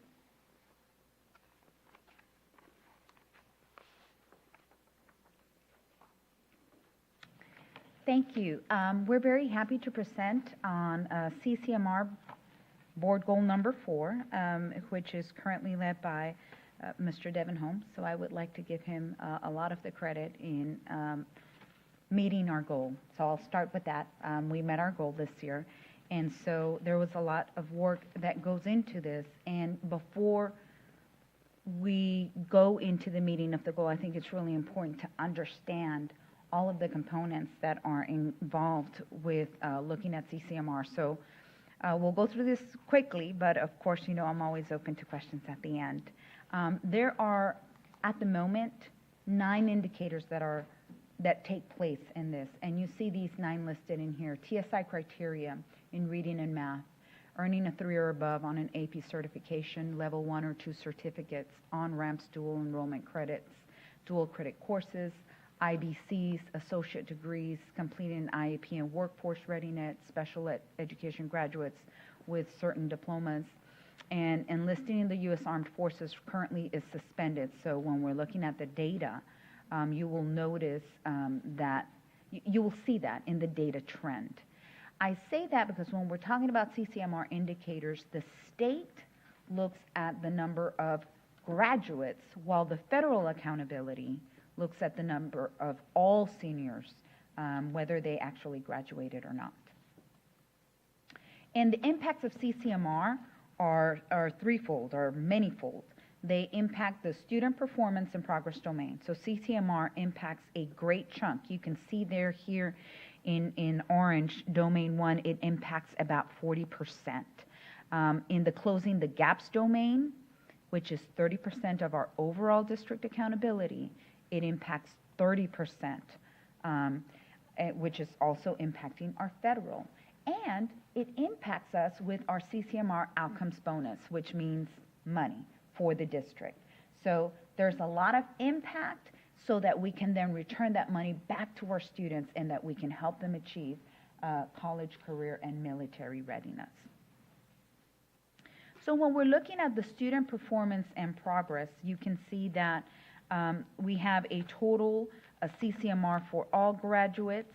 In domain 2, it is specific, it's 50% of the relative performance. And I say that because in Judson ISD, that is how we earn a lot of our accountability ratings under this specific domain. So you can see that it has a great impact. When we're looking at closing the gaps, we're looking at all of the student groups, and we're looking specifically at the seniors for our state accountability level. And so here is one of the trends that you have asked to look at, and that is whether we met our target for this 2022. Our target is the blue outline, and you can see that it's a little bit more bold than the others. And our 2022 is our red line that you can see is above our target. It is significantly above our target in certain student subgroups. And so we're very proud to report that when we're looking at closing the gaps among our different student groups for 2022, which is our red line, we are significantly above the target within some student groups, as well as above the target. So we are very happy to show you that comparison. Now, when we're talking about our CCMR outcomes bonuses, I know there have been some questions as to what does that mean. The CCMR outcome bonus is paid annually to districts whose graduates exceed a certain percentage threshold. That threshold was set back in 2017 by the state, and it provides monetary recompense for economically disadvantaged students at $5,000 per student. That is above the threshold. Then for our non-EcoDis students, it pays $3,000. And for special ed students, students identified as special ed, it provides $2,000 for each graduate enrolled. That being said, when we're talking about CCMR outcomes bonus, because I've received the question, is it looked at exactly the same? So it's not, but it's similar. When we're talking about CCMR accountability, as long as our students meet one of the buckets per se, then boom, we're awarded CCMR. When we're talking about bonus, the CCMR and outcomes bonuses, it takes two criteria together, and you can see it here in the blue chart. Meeting the TSI criteria and enrolling in a post-secondary educational institution or earning an associate degree. But in order to meet the CCMR outcomes bonus, it becomes basically a little bit more rigorous than just earning the CCMR point. And of course, it's because it's tied, of course, to monetary resources. So what you see here is the last 3 school years, and the threshold that the state set is a certain percentage. So the number, for example, that we see here, let's take a look at the far right, which is our 2020. And I say 2020 because remember, we are a year behind in that data. We had 104 students that would have needed to have met, and then we received the outcome bonus on the additional 89 students that met. So in 2018, we received a total of $688,000. In 2019, the district received $689,000 based on the CCMR outcomes bonus comparison. And in 2020, we received $622,000. There is a drop in 2020, and the drop is explained because when we shut down, when we shut down due to COVID in March, the students usually take IBC tests, which plays a significant role into earning our CCMR. And those IBC certifications, unlike regular school that could be virtual, you couldn't take those IBCs virtually. So we missed a semester opportunity to provide students the opportunity to earn the IBCs. And then, of course, that's also the year that the military criteria dropped. So those two made a significant impact to our CCMR and CCMR outcomes bonus. So we have our board goal number 4, which is the percentage of graduates that meet the criteria for CCMR will increase from 50% to 68% by June 2027. And as you can see, our baseline when we began this process of setting our goals with the board in 2020-2021, it was 50% of our seniors that met that, and in 2021-2022, which is the school year's accountability that we just received, we did increase it to 53%. Therefore, we are definitely on target and we have met that goal. We are showing you our goal based on the student group breakdown. And that's important because, number one, we just discussed the impact of those student groups on closing the domain, on CCMR. And so we know that we have areas where we have met some targets, as you saw in the line previously, and there's areas of opportunity when we're discussing specific student groups that we need to work on. But overall, we did meet the board goal on CCMR, which is, we landed at 53%. Our goal progress measure that was indicated and that was set by our board is to increase the number of seniors meeting ELAR, math, and TSI criteria from 11% at the beginning of the year to 35% at the end of the year. We landed at a 27%, and so we know that that's an area of opportunity, and towards the end of this presentation, we'll speak about the specific measures and action steps that we are taking to meet that specific goal. But I would like to explain some of the reasons that we didn't meet the target. We are well aware of what those are and what we need to do this coming school year. We did have reduced opportunities for TSI and SAT because remember that you're looking at the data that's 1 year behind. And so when these students were juniors is when we shut down. So that reduced opportunity lands us where we're at. The reduced opportunity of providing our seniors with the TSIA exam definitely limited this opportunity, limited the ability to increase our score here. Also, we would like to point out when we gather this data, and it makes a difference, is that this data that you're seeing here includes non-graduates, because that's how it's reported in our accountability set. But when we are looking at the data, we are obviously looking at our graduates as well. So baseline and target was set for this coming school year, and so we're looking ahead. We know what we did well, we know the areas that we can improve, and we've identified some areas that we're working towards. That being said, we have new goal progress measures, which is to increase the number of seniors meeting ELAR and math TSI criteria from 8% at the beginning of the year to 37%, because now we're looking at a different group of students, right? So we're taking a look at where they ended up here, the juniors ended up, where they're going to be starting, and how we're going to move those seniors this coming year to our end of year goal. And of course, we're breaking it down based on the student groups. And then goal progress measure 2 that we're setting for this year. To help us reach our goal is taking a close look at the industry-based certifications, because we know that those 2 criteria is what will help move that needle forward. So whereas we only were sharing with you, not that we weren't tracking that, because I can tell you that Dr. Michela still has a master list of every student earning IBCs, is we're also going to be sharing these with you when we're talking about the goal progress measures for CCMR. And so our goal is to increase from 9% at the beginning of the year, that's where we are now, to 17% by the end of the school year. And so how do we intend to get there? Some of the action steps that we took in 2021 to help us reach our CCMR goal of 53% includes a plan, assess, track, and target. We created a plan for 4-year TSIA testing plan, and clear exam guidance included retesting. That's something that we were only testing twice a year. There's really not a need to limit, and so if we see students that are struggling, of course we want to be able to provide them greater opportunities to assess. We know, of course, it all begins with solid Tier 1 instruction, though.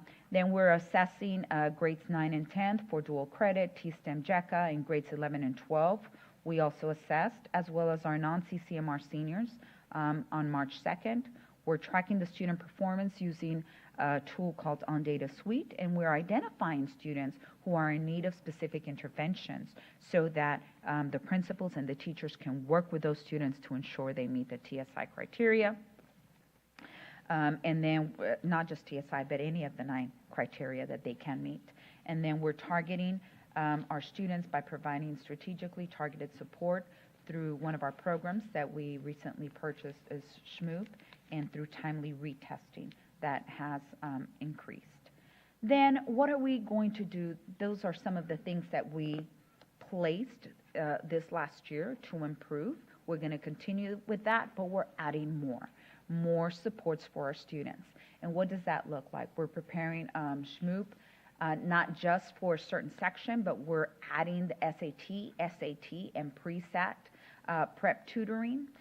We're going to assess differently. We're going to test all sophomores in March for TSIA.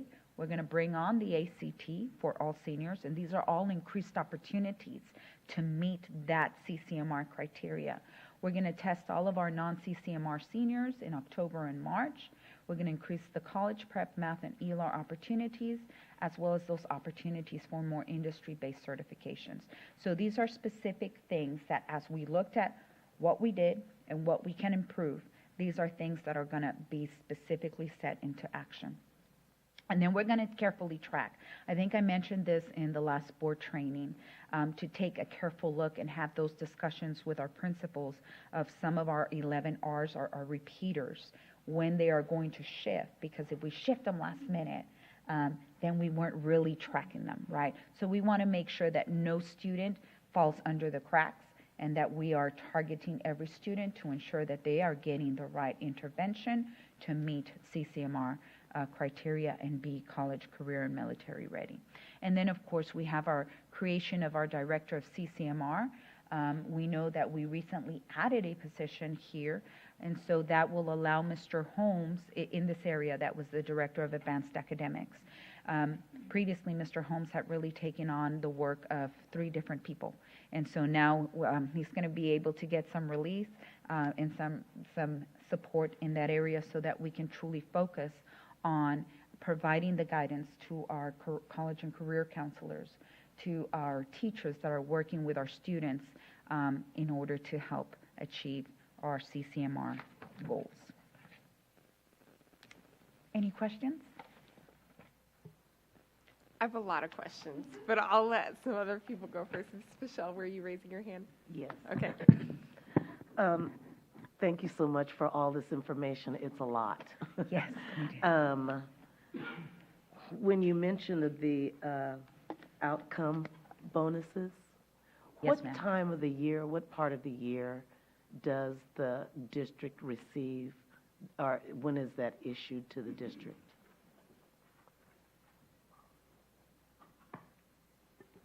It's part of the foundation school program payment, and so it's behind a year. I see. Then when we get it, because they have to have the data.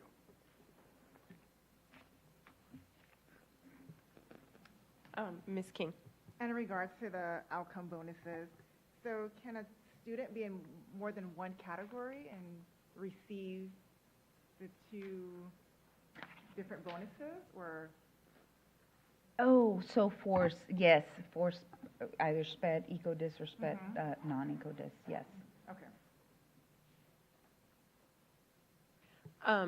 On the topic of bonuses, how do we use that money? Do we reinvest that back? Is that what's funding our career and technology, or are we putting it into a general fund? So currently, and Bill can correct me if I'm wrong, but I think currently right now what we've been using it for is to fund our ROTC programs. We are going to be looking at that to see if we possibly make a change, because as Ms. Davis shared, that no longer, qualifies us. So that is how we have been using it, but we are going to be having a discussion in the near future for the 2023-24 school year. Not that we would take it away, we would just fund ROTC differently. But the program wouldn't suffer, it would just be switching of funds.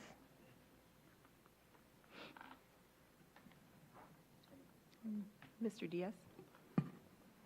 Mrs. Davis, question for you.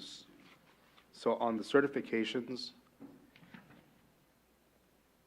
as I think of the pipeline of student towards senior year, I know that we have programs like JSTEM and other ones at lower levels, right? And I'm trying to unpack this as I go here.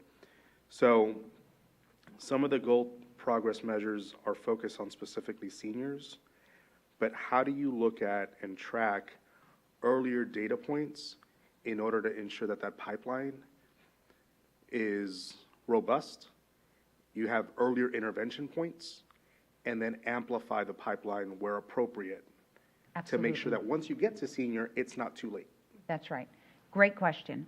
So one of the things that we do have, and Dr. Michelle still can probably provide you more, so I'm just going to give you the overview, is we have opportunities for students to take IBCs at an earlier level. So one of the things as we share with you our goal progress measures this year is we will be sharing with you all of the IBCs regardless of just seniors. The reason I'm reporting seniors only to you tonight is because it is only the seniors that get counted in the CCMR. But by adding it as a goal progress measure, which is what Ms. Arvanitis suggested, we'll be able to bring to you periodically where we're at with those classes and courses that allow our students to test in 9th grade, in 10th grade, 11th grade, and 12th grade. So we do have a master list that we look at, and where can we test earlier. Today, our Commissioner TEA shared that the IBC list was just released. This new IBC list that they've been talking about for quite a while was released officially today. There has been a number of IBCs that have increased, which is great because it's more opportunities. Yes, some of the old certifications were removed, but some were added. So it gives us a greater opportunity to step back, take a look at the IBCs that we are offering here on that list. And the state is going to grant us some reprieve on that, because for the next 2 years, we'll be able to take a look at both lists so that they can give us an opportunity to reformat our programs so that our programs can align with what the state workforce is saying we need to focus on and prepare our kids for. So all that, hopefully I'm getting to your question, is that we have our master list. We want to make sure that we offer our students that opportunity early on, not wait till their senior year. Some IBCs are, of course, offered through various coursework. And so the earlier we can provide, those are some of the conversations that we've had. As early on as we can provide that opportunity, we will be providing it. And just to round out the idea, like with my little ones, I'm thinking if we know what the end goal is, right, how do we start establishing that programming and the shaping of a campus or the pipeline or the feeder, however you want to look at it, to make sure that those children, first off, understand the options at an age-appropriate level, obviously. But then secondly, allows the parent to also kind of focus efforts and allows the board to focus resource, whether it's money or attention, to those pathways, right? Absolutely. My other question, and it's a conversation we've had before, and is making sure, and I know the answer is you all are looking at it, but is making sure that the certifications and the credentials that we offer are meaningful, first off, in this market, but then secondly, we don't make easily accessible things that might be fun in the short term versus what is actually sustainable to make sure that you have a foundational credential, skill set, and then salary to make sure. What's that? It's a job. Exactly, right? Yeah. But I think absolutely. even if we get the job, hopefully a middle school job or better, but then also gives you the flexibility to then, if you want to go into post-secondary of some sort, you can. You don't get pigeonholed into something that it's easy or very difficult to break out of. So, that's my comment on, and we've had this discussion before, on making sure that whatever we do offer is meaningful and helps students really think about the future and puts them in that position to prosper. Yes, sir. And the great thing is that redesign really began with the state IBC list. They look at the labor market, they look at the highest paying jobs. So there was certain criteria that was explained to us today about how those industry-based certifications were selected and how they landed on that list. And now our next goal as a school district is to take a close look at those certifications, ensure that we're offering those specifically that would make our students more competitive in this market. Otherwise, we would be doing this work in vain. I agree with you, sir. Thank you. Mr. Macias. Yeah, and to sort of piggyback on Mr. Diaz's comment, if we focus on the grade level attainment, and CCMR begins actually in elementary, so trying to get our kids at grade level so they can understand those choices and opportunities. My direct question, though, is in regards to military is waived.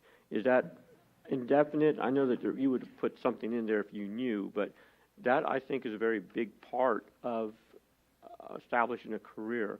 I have personally advocated for more ASVAB training, because if you score well on your ASVAB, you get the pick of your career field, which could really be instrumental. Should we recess for 5 minutes? I'm asking in the media booth, or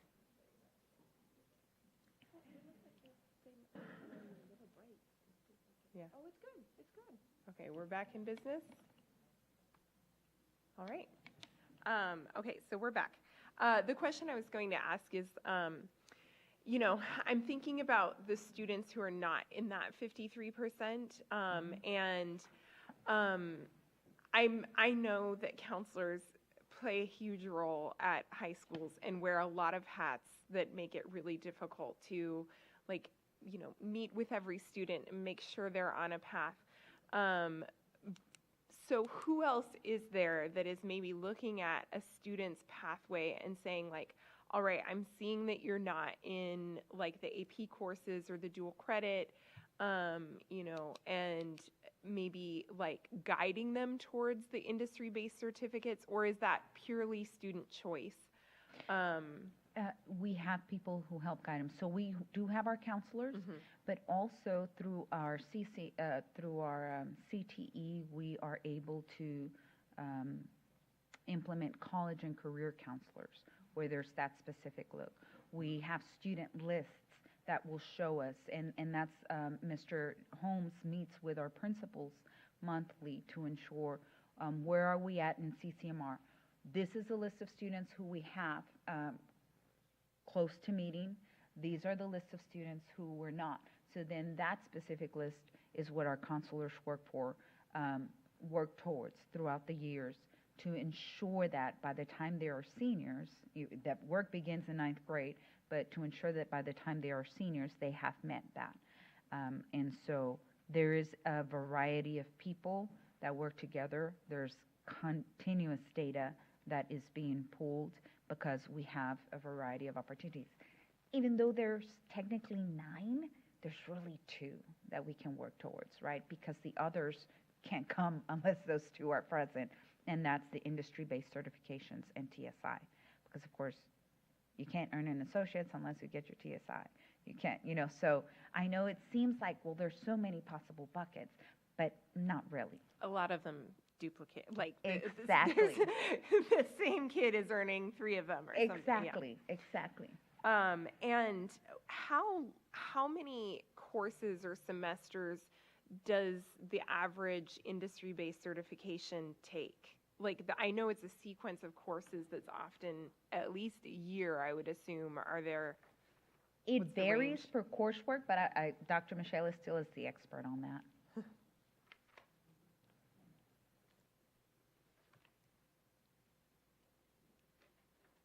Good evening. Hello. Actually, as Ms. Davis alluded to, we do track with Mr. Holmes those seniors who haven't achieved CCMR. We meet with those principals, and in CTE, we actually have courses that can be taken as electives. They are part of a program of study, but even our entry-level courses, such as Intro to Welding or Floral Design, there are no prerequisites to those courses, so a senior can take them. Floral Design will count as a fine arts credit, but you can also get Texas Floral Certification. Intro to Welding, it's normally thought of as a freshman course. It's a semester course. You can earn a certification in a semester. So there are multiple opportunities in CTE courses that you don't have to complete a program of study to earn that certification, and it can be done in a single semester. Thank you so much. That was all my questions. Any other questions? Okay. All right. Thank you very much. Thank you all very much.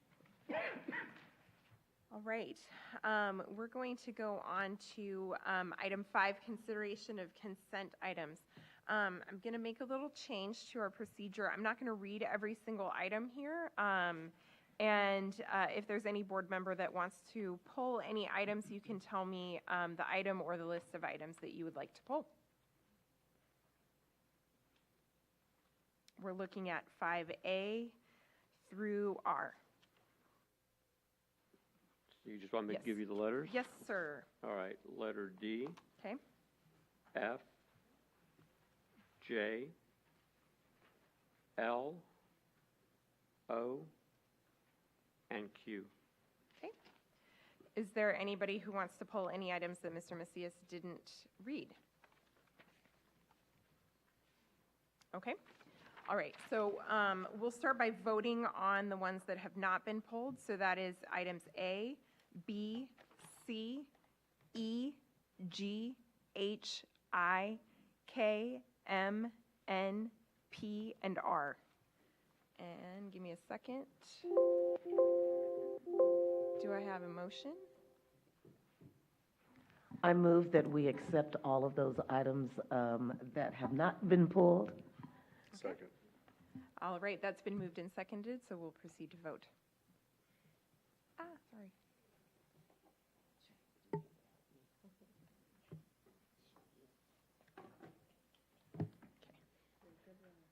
All right, so those items have been passed. Do you want me to read them one more time, Betty? Okay. It was items A, B, C, E, G, H, I, K, M, N, P, and R have all been passed on that vote. All right, so the first item that was pulled is letter D, consider and take action regarding approving expenditure equal to or greater than $50,000. Yes, thank you, Ms. Rodriguez. And Dr. Ball. Yes, sir. Looking at the items, there was one that grabbed my attention. It looks like every one of those items on 50,000 plus are being drawn from local funds. But the one that I was curious about was the Premier Courts. Yes. That's drawing out $475,000. And so I was curious why we wouldn't use bond funds or extra interest off a bond or any of that. What's logic in using local dollars for that? In a later presentation, you'll see that there's still some projects that we are working on, and the cost for projects has skyrocketed. So I don't want to take anything from a project that is still not complete. So that you're anticipating then that every expenditure is going to be allocated? There's a possibility. I see. It just, the prices have come up significantly. Okay, so But if there is some left over, I will have a list of a lot of other projects to do. Okay, so there is a list that exists then of Oh, other yes, projects. sir. I just, again, I'm very sensitive, Dr. Ball, in pulling, money from local funds when we could use bond funding. But in this case, you're telling me that's just not possible for this. Right. I'd rather make sure we use all the bond funds for what the bond projects that the community voted for. If there's something left over, then I definitely have a list ready to go. Okay, and I'll be happy to look closer too, because I think we will talk later about the 2013 bond completing, and I don't know if there's anything extra in that, but all right, we'll address that later. Absolutely. Then. And so my other question, it looks like we're doing really well with our workers' comp. We're Yes. adding a position, it looks like. Am I reading that correctly, for Brown and Brown? Bill, do you want to add? I don't see the adding of a position. Wait, it's a purchase for excess workers' comp, so maybe I read that wrong. Talk to me what that meant. Yes, sir, this is just excess insurance coverage, so if we have a claim that exceeds $250,000, then this insurance kicks in. Okay, so It's a stop loss. that's what the $61,000 is purchasing. Yes, sir. Okay, good. And then the custom ID system, again, we'll be talking later about a bond, security bond. Does this custom ID have anything to do with security, or it does? Go ahead, Bill. Yes, sir, this is ID badges for students. all the students, so they can utilize the access control. So access control, again, not to go too far in the future item, but we do have a line item for a future security bond that talks about access control. So could I surmise that if we do move forward with it, we wouldn't have to spend local dollars, I think it's $68,000, or is this a commitment that we've got to do regardless? This is just buying the badges so we can make the IDs. Okay, so we couldn't include that as possible in the bond. That's what I'm trying to figure out, because we're dealing with access control, so add $68,000 to that measure. Right, but we're trying to get the badges for right now. Okay, so that's the Yes, issue. It's needed this instance, so we don't have the ability to wait. Yes, sir. All right, that's all I have. Thank you. Did anybody else have questions about item D or comments? Okay, is there a motion? I move that we take action to approve the expenditures equal to or greater than $50,000. That's been moved and seconded, so we'll proceed to vote.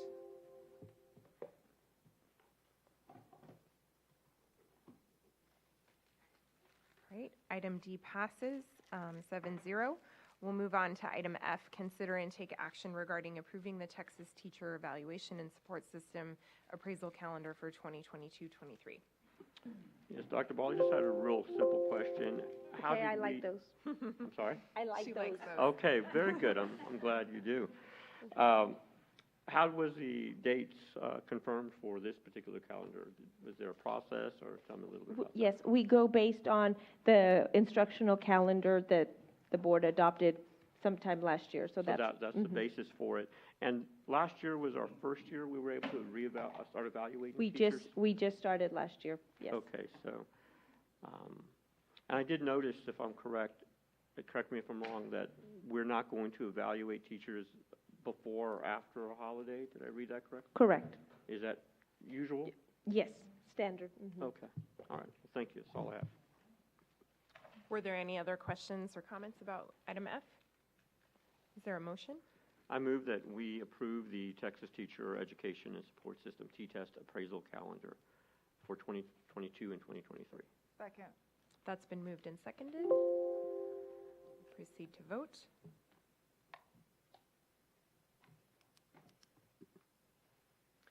Mr. Macias, I don't think it took your vote.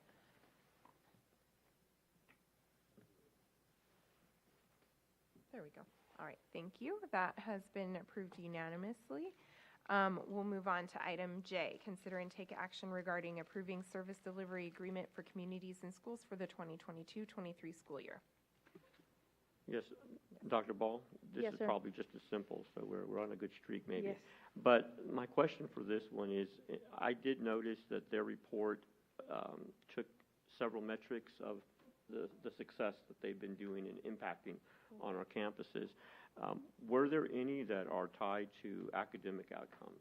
A lot of it was attendance and so forth, but did I miss something? No, I would say that indirectly, all of them are truly tied to the academics because they help us make sure that they're there, and you have to be there in order for us to teach them their social well-being. So indirectly, they all are tied to the academic component of it.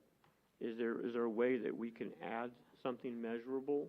Because we are making a significant investment with that collaboration.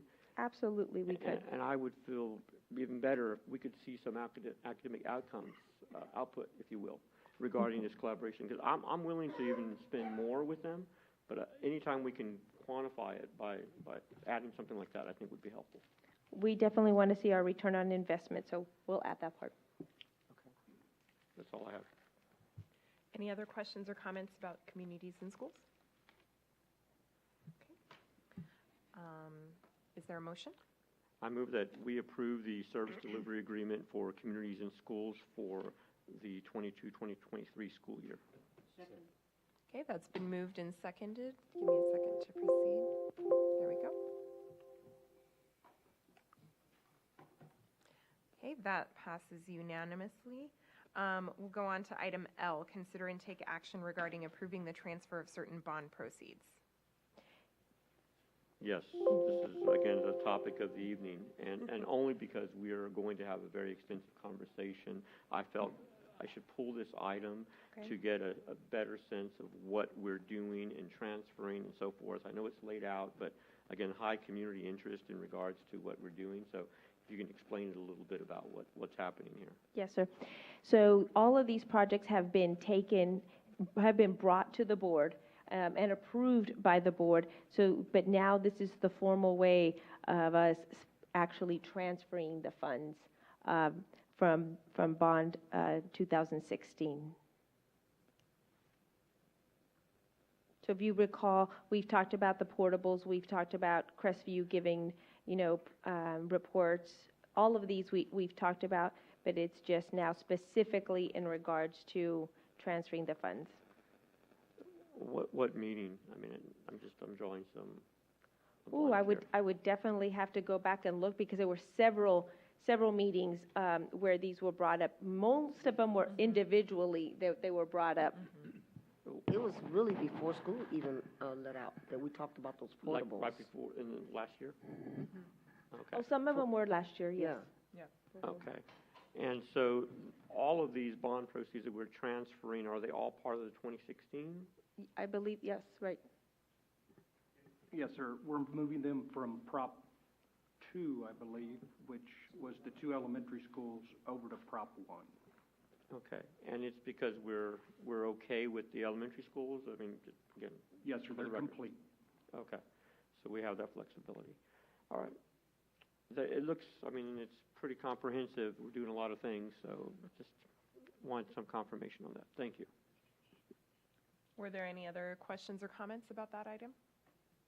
Is there a motion? Yeah, I move that we approve the transfer of certain bond proceeds. Okay, is there a second? It's been moved and seconded. Mr. Diaz seconded that one, and we'll proceed to vote.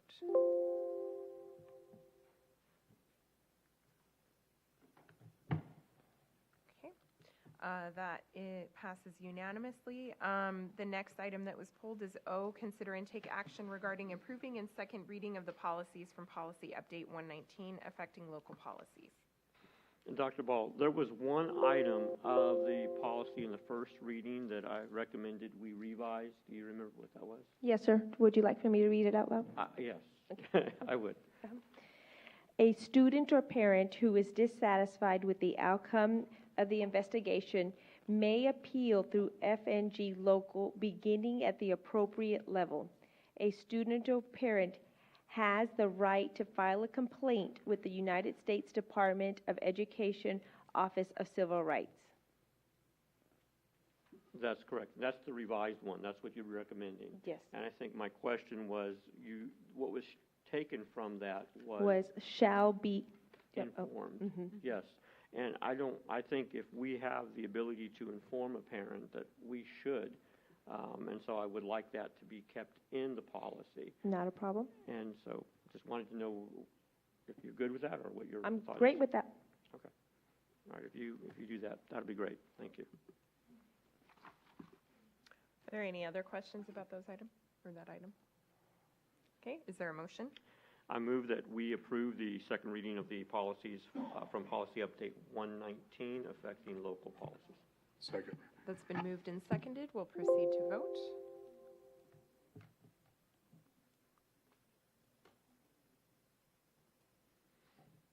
All right, and the last item that was pulled from consent is Q, consider and take possible action regarding approving the updated Judson ISD board goal yearly targets. Yes, I think this is obviously a very important one. This is in relation to our meeting that we had a couple of weeks ago, maybe, or maybe it was a week. I mean, it just, everything flows. But raising the bar, if you will, in terms of the targets, we definitely revise them. And so for the sake of community input, this is what we've changed. And so I'm excited that the bar has been raised. We're still working through it.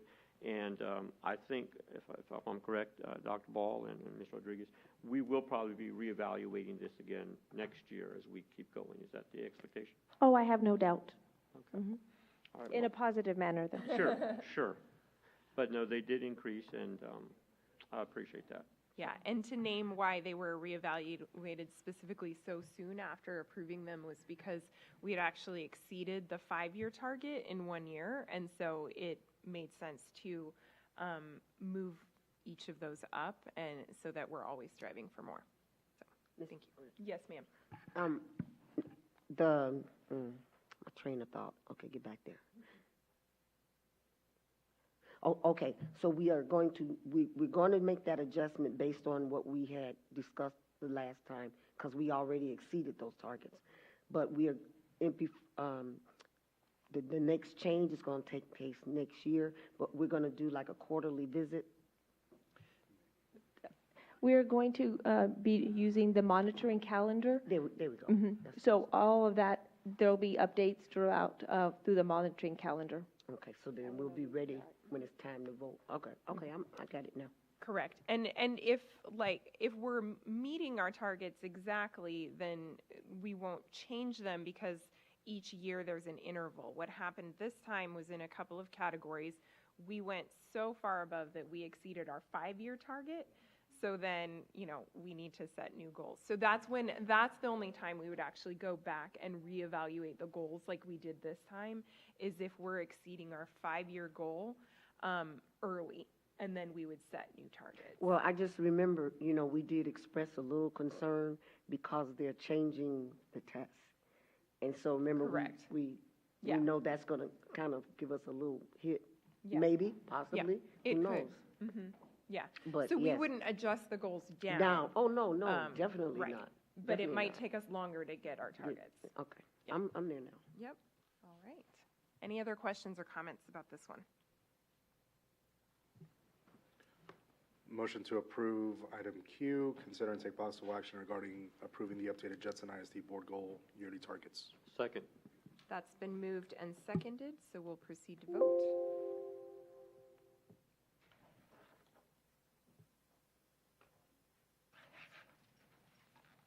All right, that passes unanimously. All right, so now we go on to the big stuff. Our next item is 6A, consider and take possible action regarding approval of an order calling for a bond election. Looks like Dr. Ball is going to be presenting to us. Not really. It's a combined effort, so there will be several individuals that will be presenting. So, but I will definitely be the one to start it. So we've had various conversations about the bond, and I just want to be very transparent and at the same time very vulnerable in regards to this. So I know that many of you have asked me, how do I feel about the bond and what is best to do in regards to the bond. And I'm here tonight to ask the board, along with my team, that hopefully you can support moving forward with the bond. And through this presentation, we'll give you the reasons why we think we should move forward. First of all, this is what we've been working on and what the board has tasked us on to look in regards to equity, safety, teacher retention, academic diversity. All these things is what we're focused on. And I know this part is not new to the board, so this part I won't spend a lot of time on it. One of the things that the board asked us to bring back is some information in regards to where we are with some of our bond projects. So for 2016, the majority of the bond projects are done at about a 96.3 completion rate. I would be happy to answer any questions where we are on specific projects, but I'll keep going until you ask me questions, but I certainly do want questions. The ones that are in that kind of pinkish color are the ones that are still left to do and certainly still on our radar to get done.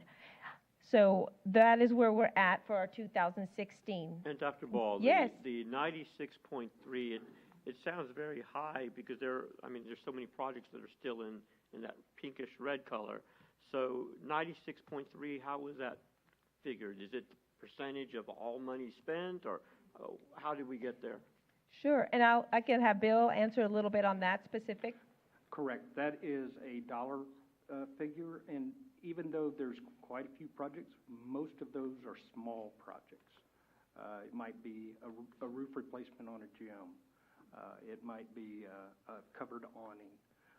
It's not major. Candlewood is probably the biggest one that is outstanding. Yes, and I've heard some concerns from Candlewood because of that being incomplete. But so just for the sake of knowing what that 96% was, what was the dollar figure for that 2016 bond again?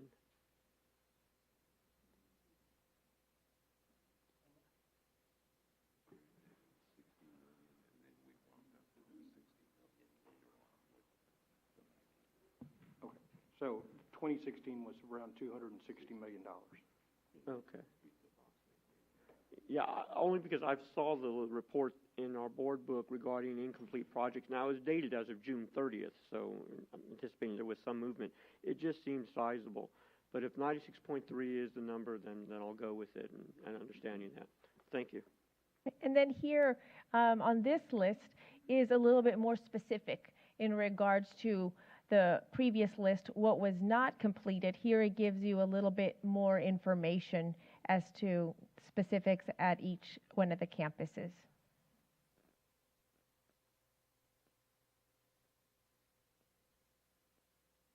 The board also had a 2017 bond. 100% of that is complete. That was Veterans Memorial High School, and that part of the bond is complete.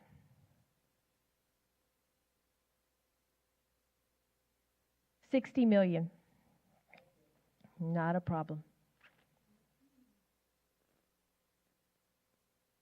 So the other thing that we looked at, and this is from the original 2021 bond that we did, just wanted to remind everybody the different propositions, wanted to remind you of the costs in each proposition, and then also the voter turnout for each of the propositions.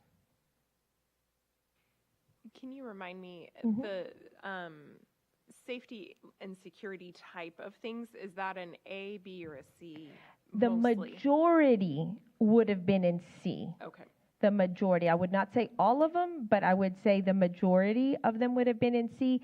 And as you can see, C was the one that was closest for it.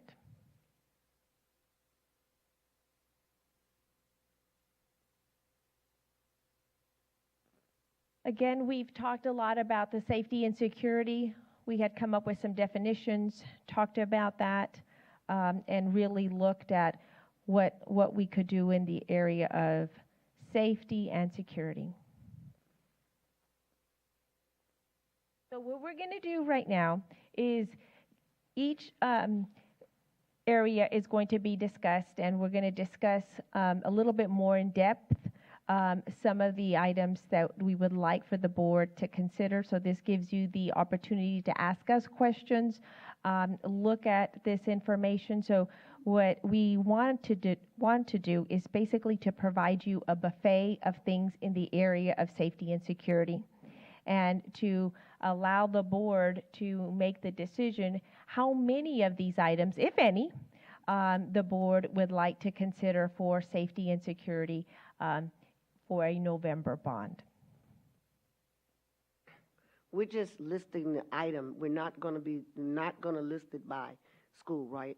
No, you can, we actually, okay, you have that information by school, but we are not going to talk about it by school unless whatever you want to talk about, we'll talk about. No, ma'am. Okay. We have it. That's Yes, why yes, I'm good. you- But yes. I just don't want to discuss it out loud. Okay. Thank you. No worries, no problem. So then at this time, I'm going to ask Helen to come up so you can ask her some information and she can specifically talk about these. I certainly want her to talk about specifically the number, gosh, I hope I'm seeing the number right, 3A and 3B. So, oh, there you are, Helen. Thank you. So just specifically 3A and B? Oh, okay. Okay. Oh, no, no worries. So item number one is, what it's going to be is the balance of campuses that do not currently have security vestibules. So in 2016, on all the modernization and improvement projects that the district did at Elof, Pashaw, Park Village, all those projects, we came back and put security vestibules in, right? So this is just a continuation of that effort across the district to make sure we have those vestibules at all campuses. So the ones that we're listing now is Woodlake Hills, Wagner High School, Judson Middle, and I wanted to explain a little bit about that because on the 2016 bond, there was $20,000 earmarked for Judson Middle, but it was just for a secure entry, okay, because that would not pay for a full security vestibule, right? So we're listing it here to put a full security vestibule at that campus. So I just want to clarify that. Then we have Kitty Hawk Middle School, we have Metzger, and we have Jecca. Any questions on that? Okay. Ma'am? Yes. Yes. We have the names of the schools up here, so we don't have to mention them. That's fine. Please. Okay. Thank No you. worries. You're making me nervous. Okay, thank you. Yes, I ma'am. hope you understand. Oh, no, I'm totally fine. That's fine. On perimeter fencing and gates, a consideration of $3.6 million, and this is to add fence and gates to campuses that are open and just need some additional reinforcement around the campus, whatever the case may be. Bullet-resistant glass. So bullet-resistant glass is, it comes in 8 different types. And so depending on the thickness and what you're trying to accomplish, it can be anywhere from a 1/2 inch thick to 2.5 inches thick. And it can guard against a 9mm pistol all the way to like an AK-47, right? So the glass, one thing I'll say about the glass is very heavy. It, depending on the thickness, it can vary, but rule of thumb is 200 pounds per square foot. So some of our buildings would have to definitely be evaluated as to whether they can carry that kind of weight or not. In some cases, maybe. Others, we would have to do a significant amount of work to the structure to accommodate the glass, okay? And so it would require further investigation, design, and get consultants involved to really go campus by campus. Now, what we did is called in consultants to help us put together estimates of what we thought we would need to accomplish that, okay? The security film is something that we have been putting at our campuses. So many of our campuses already have it. The security film is not going to stop a bullet from penetrating an entry, but what it's designed to do is keep all the glass components together, deter people from, making it easy for them to get into the building, which would allow our staff additional time to call a lockdown or whatever the case may be. So in 2016, we added some at campuses that didn't have it so that we could be consistent and get it all the way across the district. Okay? Yes. Yes, ma'am. Ms. Helen? Yes, ma'am. So for that 3A there, that 51 million? Yes. Is that, slow down. Does that number include the additional information you said that we will probably be required to get as far as can the structure sustain that amount of weight? Yes. So the 51 million? Yes. Okay. And just to be clear, this bullet-resistant glass is at the front entry. It is not every single window all the way around the building at the different levels. This is the front entry. Okay. Thank you, ma'am. Yes, ma'am. Will you also talk about the timeline about those two? Yes, ma'am. So in talking to material suppliers, and of course the length of time it would take to do, let's just take the bullet-resistant glass or bulletproof glass. Delivery times, amount of people requesting bulletproof glass at this time. Our summers get shorter and shorter. We certainly don't want to open up the school to put glass in with our students there. Laying out a schedule for that, it would take about 6 years to implement bulletproof glass at every campus that we have. Now, the bullet-resistant film, because we can actually do that work while students are in school to a certain degree. I mean, we have to still coordinate with the campus. Based on lead times, availability of materials, we could get that done in 3 summers. So we could start next, if we go for bond, we can start next summer, and it would be 2 summers after that as well to get all of our campuses done.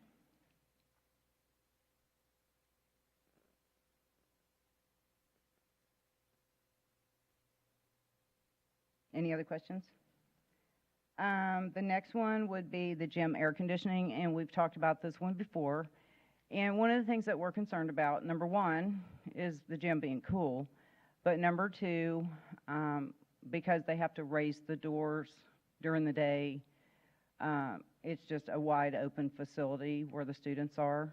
And so additionally, it is a safety concern for us. If we had air conditioning, obviously we could keep those doors closed. And so that would be item number 4. And then starting at item number 5 is Lacey. So she's going to talk to you for a few items, and then I'll be back.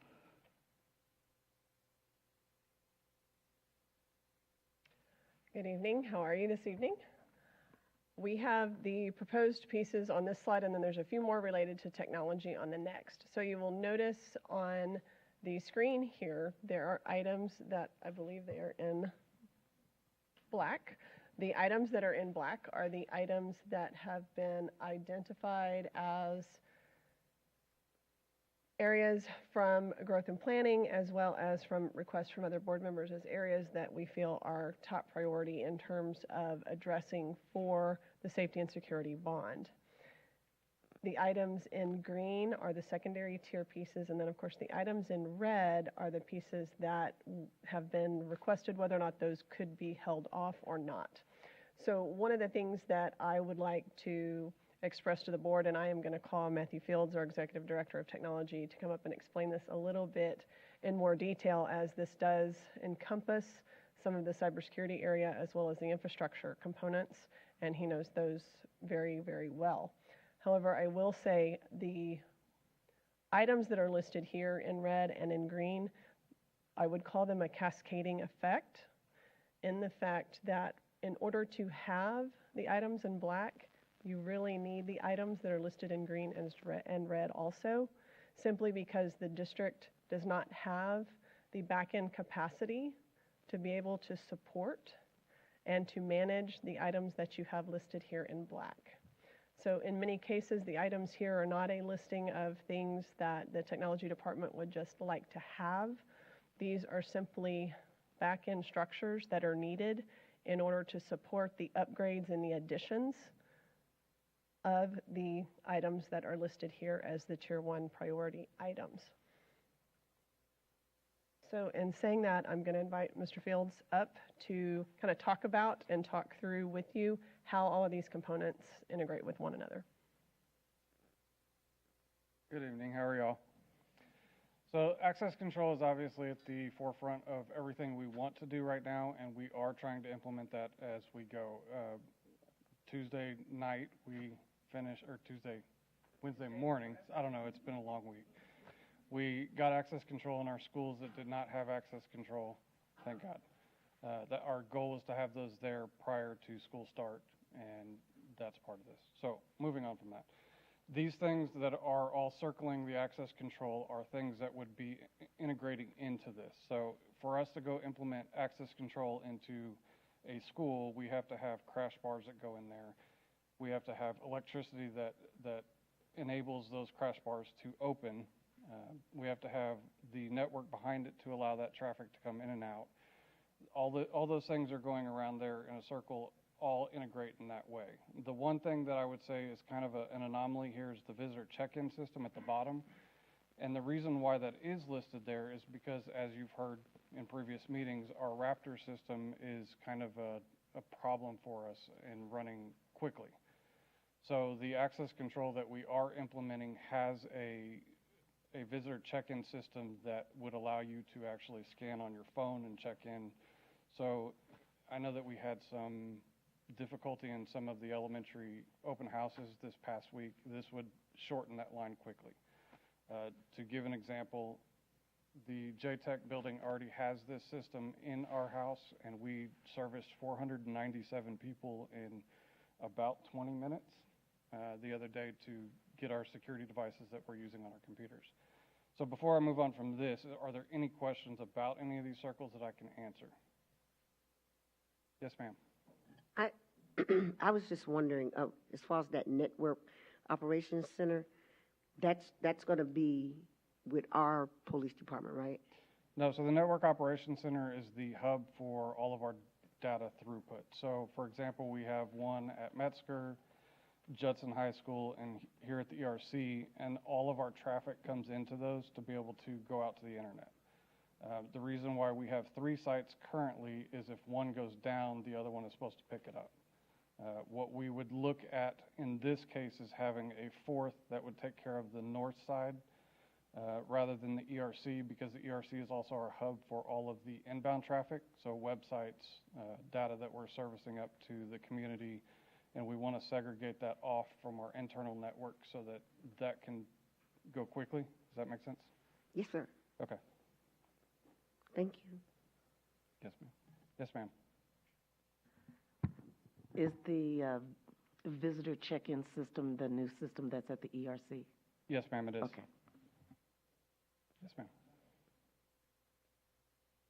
I guess my question would be related, because I did put a document together for my colleagues to know that has like a tier 1, a tier 2, a tier 3, and even the presentation, the ones that Lacey had mentioned that were in red or in green were considered, safety or whatnot, yes, our security. But my question is that we do have, and I'm putting it out there because would like your input. We do have that assessment by that security company and whatnot that is coming forward. This bond, I would hopeful would be within a certain range, and so if we still work with that third party, they could also help, because some of the figures that you're requesting, not you personally, but just are being requested, are pretty pricey and they're extensive. So I'm wondering what that company would weigh in on those aspects of it. Any thoughts on that? I will say, and you're right, some of these are very pricey, and the reason for that is because, and Mr. Diaz knows this, the technology industry is just stagnant with being able to get chips, things like that. And so in order to combat that, the distributors are actually increasing their prices, almost threefold in some cases. So this is a conservative number. I believe that this can be negotiated to the price that it's on there, but it's a conservative number. It's actually lower than you'd probably get anywhere else. I guess my other hope is that if we do pass this, we're ahead of the curve. Not a lot of districts are actually putting a security bond out there, and so this will empower our district to do some good things. So hopefully we can negotiate a better price, because once we wait, it's going to get worse. Yes, sir. And I agree with that, and I think JJ can agree. I'd try to negotiate down very, very strictly. So I will negotiate that to the best of my ability. I will say you brought up the assessment, and I want to make sure that it's known that we do bring this stuff forward, because these are things that we can identify prior to the assessment. So I don't want to say we're going to wait on the assessment to go identify these things that we already know need to be replaced or need to be upgraded. Yeah, that's what I requested too. So Okay. We're thinking alike. That's good. I'll pause for now, but thank you for addressing my question. Any more questions? Unless there was a question, let's continue with the other part so the board gets the full picture, and then Not a problem. some more questions and comments. Yes, ma'am. So the security cameras, same thing. This is actually the same company that is doing the access control. And so this will integrate along with the visitor system and the access control. And this will do a couple of cool things, like allow us to see who has come in and know that they have left or they are still in the building. This will help us with the guest check-in or the visitor check-in. It'll let us know that if there's a fire alarm, we have a visitor still in the building, and we can make sure that they are out, and we can account for that. Whereas with any other system that we've looked at, we don't have that ability. For example, Raptor, we're doing a background check, but we don't have that unless it's on a written piece of paper that somebody checked in. This system actually will send you a text. Unfortunately, if anybody's checked in the ERC or JTech, if you don't respond, it will keep texting you every 4 hours. Hey, we see that you were checked in. Do you want to sign out? Things like that. So the security cameras are an integration into that piece. And again, these things around it are the things that will integrate, will be needed to integrate those systems. Any questions on these?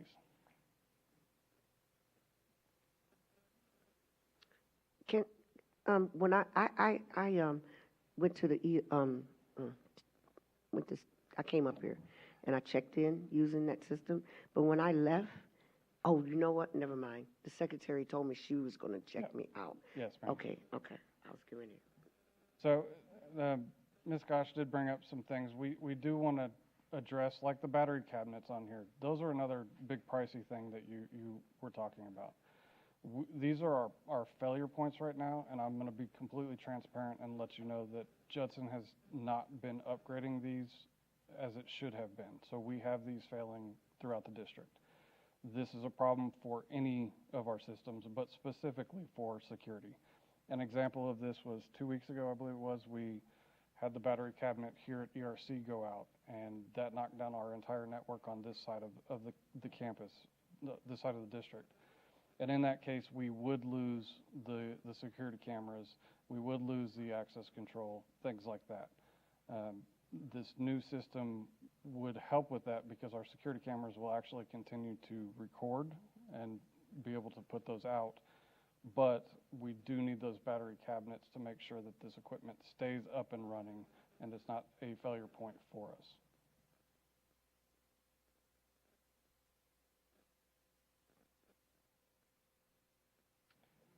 So on 21, 22, and 23, I'm going to speak here. The radio system is a completely replacement for our radio system that we currently use in the district. Our radio system that we have now is an analog system, and in that we have areas in our campuses that we cannot reach out of those campuses with the radios. This, to me, is a huge security point, a security failure on our side, so we need to fix these. So what we did is we went out and got quotes for putting radio towers inside of the schools to be able to make those reach out, or do a complete refresh of the radio systems to a digital spectrum, which would allow us to basically reach from our schools to the other side of San Antonio. The replacement was actually cheaper than putting the towers inside of the schools. So this specific line is for that.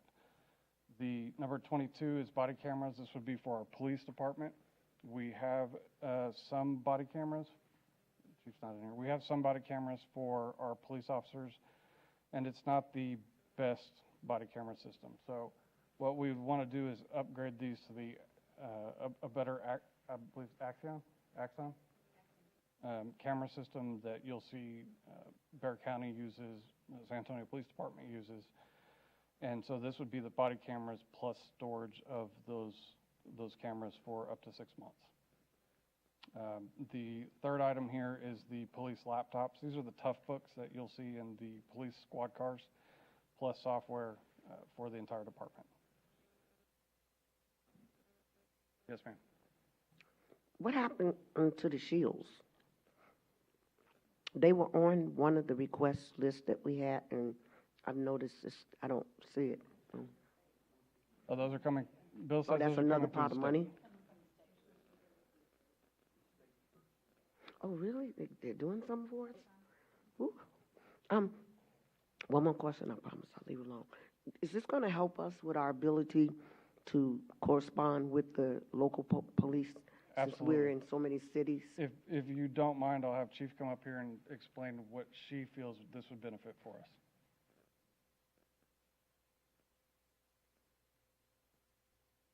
Our police laptops will carry the database for Bexar County and City of San Antonio. And what they do is they allow us to see all the service calls in the area. So not only our service calls, but everything that's on the East Patrol side of Judson ISD. So when we are able to log out at a specific location, once we get our network going, we'll be able to have our service calls on the screen where everybody, every law enforcement, Bexar County officer, city will be able to monitor the calls that we are also making. If we get an active shooter situation, God forbid, but they will be able to see that we're in the middle of a crisis, and they'll be able to start responding also. We will be able to automatically send that message out to everybody that we are in need of assistance. Yes, ma'am. What type of laptops do you have currently? So we have Panasonic is what we currently have right now. And so not every officer has one yet, but we are in need of upgrades. And so that way, once we get the technology, we're a little bit behind. But once we get upgraded, hopefully, it will be each officer will be able to have a tough book at the campus and on patrol. In a crisis situation, currently, how are you able to, in a crisis situation, the type of laptops that you have now, how will you be able to communicate to other cities? If I may, I'd like to discuss that in closed session. All right. I would like to understand the purpose of military grade. Yes, ma'am. Ms. Pachaw, I can tell you that the one that they're looking at is the one that we use in the Army. That's what I was using when I retired. And you could probably drop it off of a 3-story building and it'll be okay. Yeah, and I think she's right. Military is kind of and I thought about that before we started. This is kind of a harsh word. It's not meant to be a military object. It's just, it's hardened for, yeah.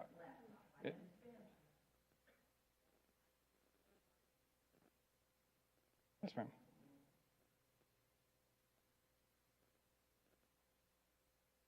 If there's not any other questions, I'm going to let Ms. Yes, Helen thank come you. back up. Thank you. Thank you,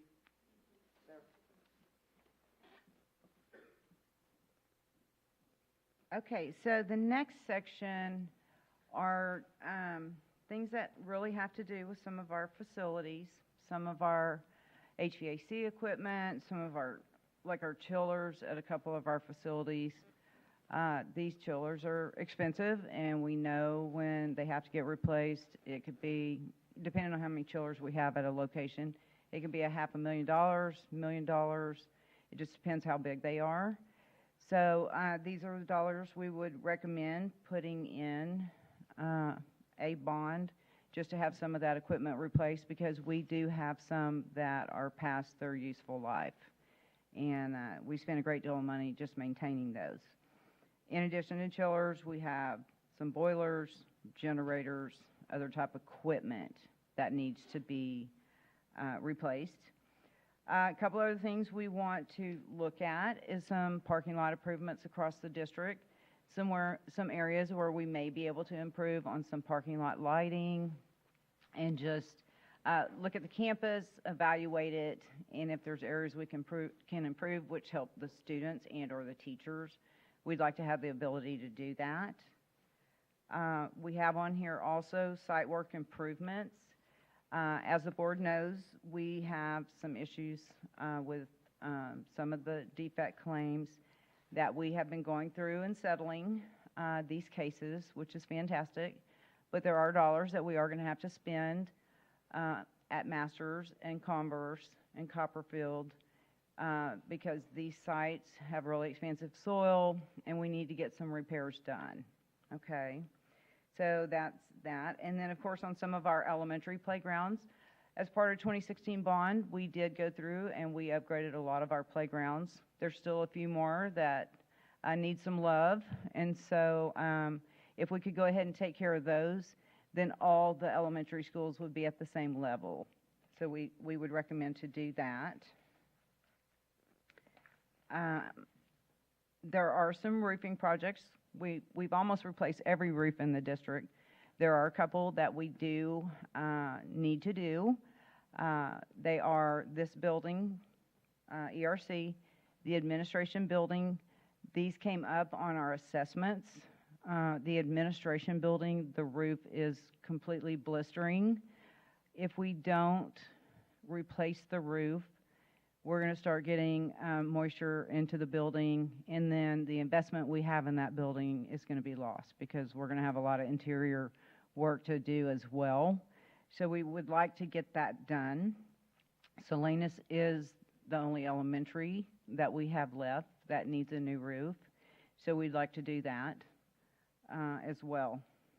The technology building that we purchased on Pat Booker, the roof is old. It leaks every time it rains. They are sweeping up water.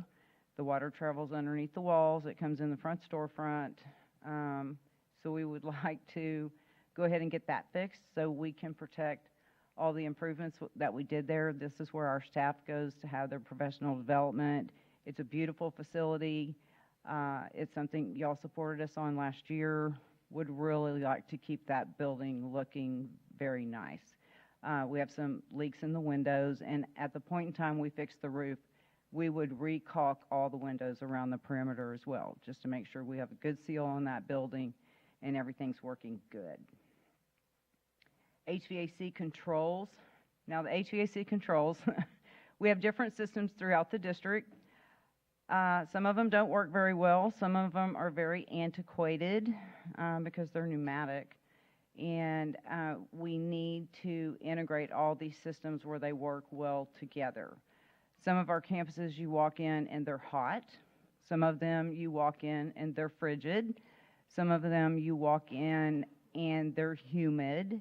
And we just don't have a really good way to integrate all these control systems because we've never upgraded them all at one time to one system so that it works really, really well. As we've done renovations, we've changed and upgraded, but it really is time for us to get them all where they talk to each other. And so our energy management department, they do a great job, but it is a struggle for them to stay on top of that and the number of calls that we get because of the discomfort of the teachers and staff at our buildings. So we would recommend to please try and do that. Other than that, the other two things the last two things, well, actually there's one other item that I skipped. I apologize. It's number 30, and it's additional buses. And so some of our fleet is aging, and I'm sure Mr. Atkins can tell you we've got a real issue with buses and how much money we spend on repairs, et cetera, et cetera. And as we continue to grow, we need to upgrade our fleet so that it's dependable, and we can pick these kids up, and we can get them home on time. So we also listed that as a recommendation. Okay. Any questions on any of those? Okay, great. Thank you.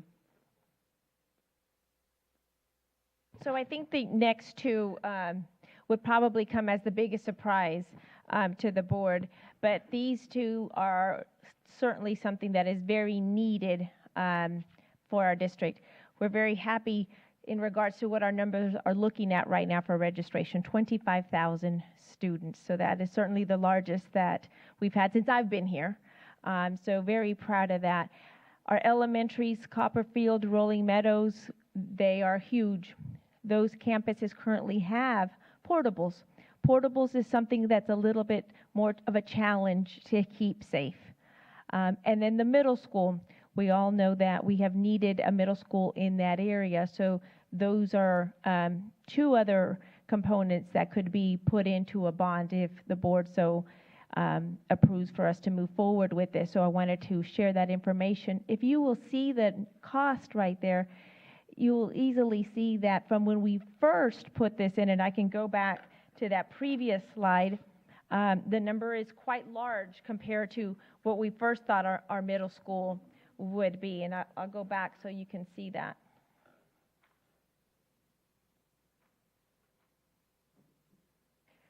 So when you see this is what it was initially at, oh, and I apologize, it's not broken down by the cost. But Bill, could you remember what we've had first projected the middle school at?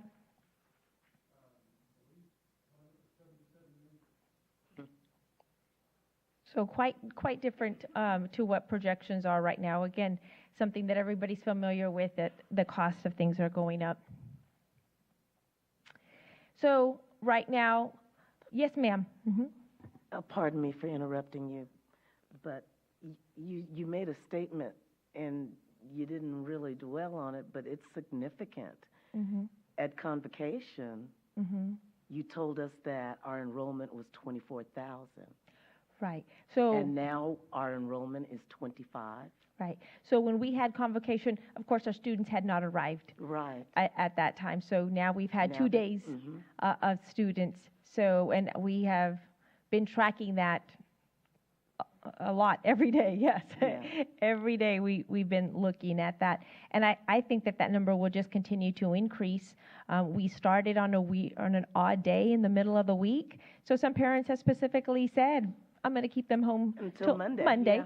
And then traditionally, we've always known that some wait till after Labor Day. But our numbers are looking good. So I think that one of the things that's very difficult right now is, I know everybody wants to know the exact number, but our goal was to provide a list of all the things that we felt were needed, and then start to look at each item individually in regards to what would be best for our district. Then we could really get to this part in regards to the tax increase that would be needed for this bond. So let me go, and of course, stop me at any time.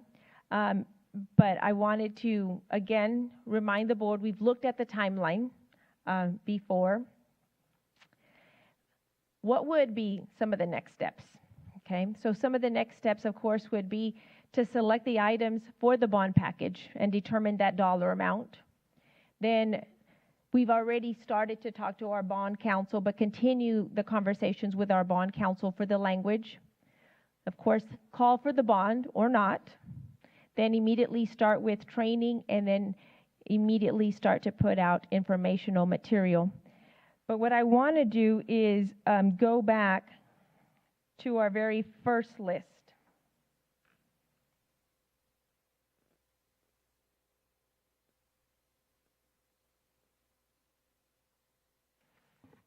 And have a discussion about two specific ones.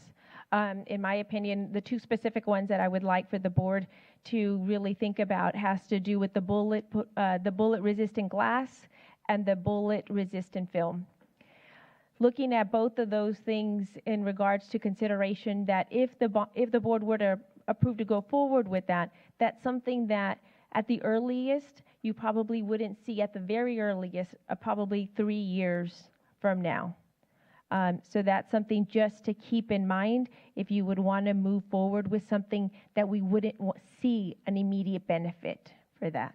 So I'd like to give the board some time to maybe ask me questions or share thoughts, maybe even just share thoughts about those. Ms. Eaton? So, you guys are serious? It would take 3 years to make that happen? Mm-hmm. That is what we're being told right now, and I sometimes everything has been taking so long. Ms. Rodriguez? Mr. Macias? Yes, thank you, Dr. Ball. For just putting it out there, if you combine everything you're asking for us to start with, it's $231 million. And that's not even including the elementary and the middle school, which obviously would increase that tremendously. For the sake of conversation, the safety aspect of this request, as much as it's needed, is not in direct security. And again, just as a starting point, colleagues, again, I did provide a Tier 1, Tier 2, and a Tier 3. But it's just a starting point. It's just what I thought, in my opinion, were high-level security-focused items. So my expectation was that we would go for a bond in May. That's still my vision. We're in extraordinary times. We have to do something security to be responsive to our community's desires. But there is a serious conversation about having a May bond as well. The items like safety, I feel, would be appropriate in that area. So I don't.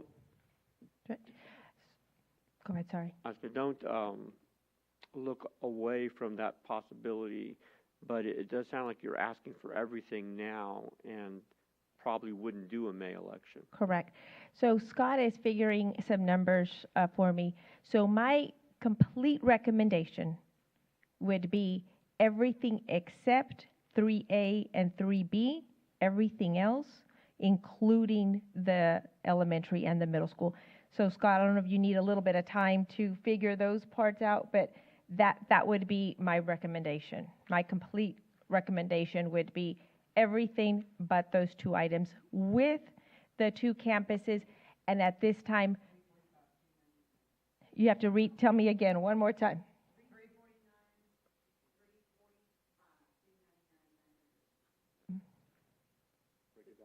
Wait, 349, 345, 299, Yes. 900. So, and now break it down for me in proposition, just all of safety, and then the two new campuses. So $350 million, basically.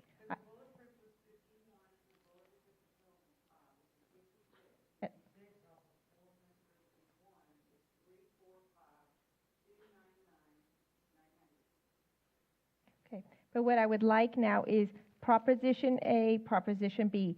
So take out the two campuses, and what would just the safety and security proposition be? Excluding the bulletproof glass.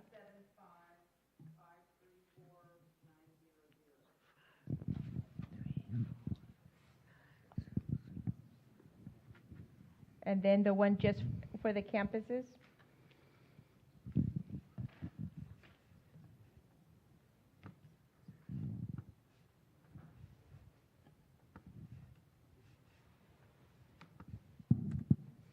$169,765. And if I could share the reasoning with the board, is if you look back at the numbers, the technology was very close in passing. I think that people realize that that is something that's critical, that it impacts everything, and it is so intertwined that it is really very difficult to say, okay, not the Wi-Fi, but get everything else. Because without that Wi-Fi, and I'm no technology expert, we can bring Matt up again, that impacts a lot of other things too. But I don't mind, and we're prepared to go through all of these, take and delete, and come up with different figures that the board would like to see.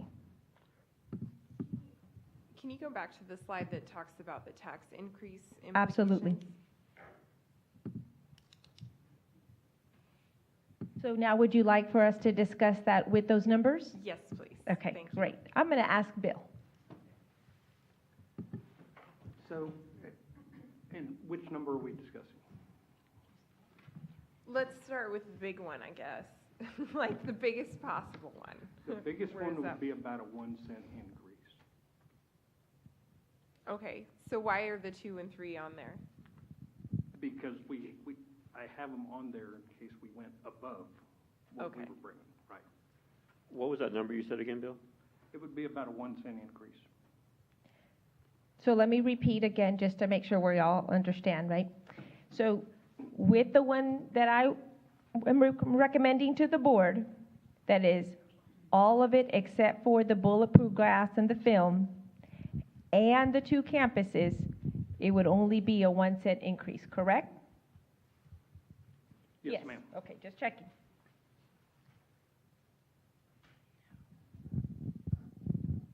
Ms. Rodriguez, are you done with that? Yes, sorry. Go ahead, Ms. Michelle. Thank you.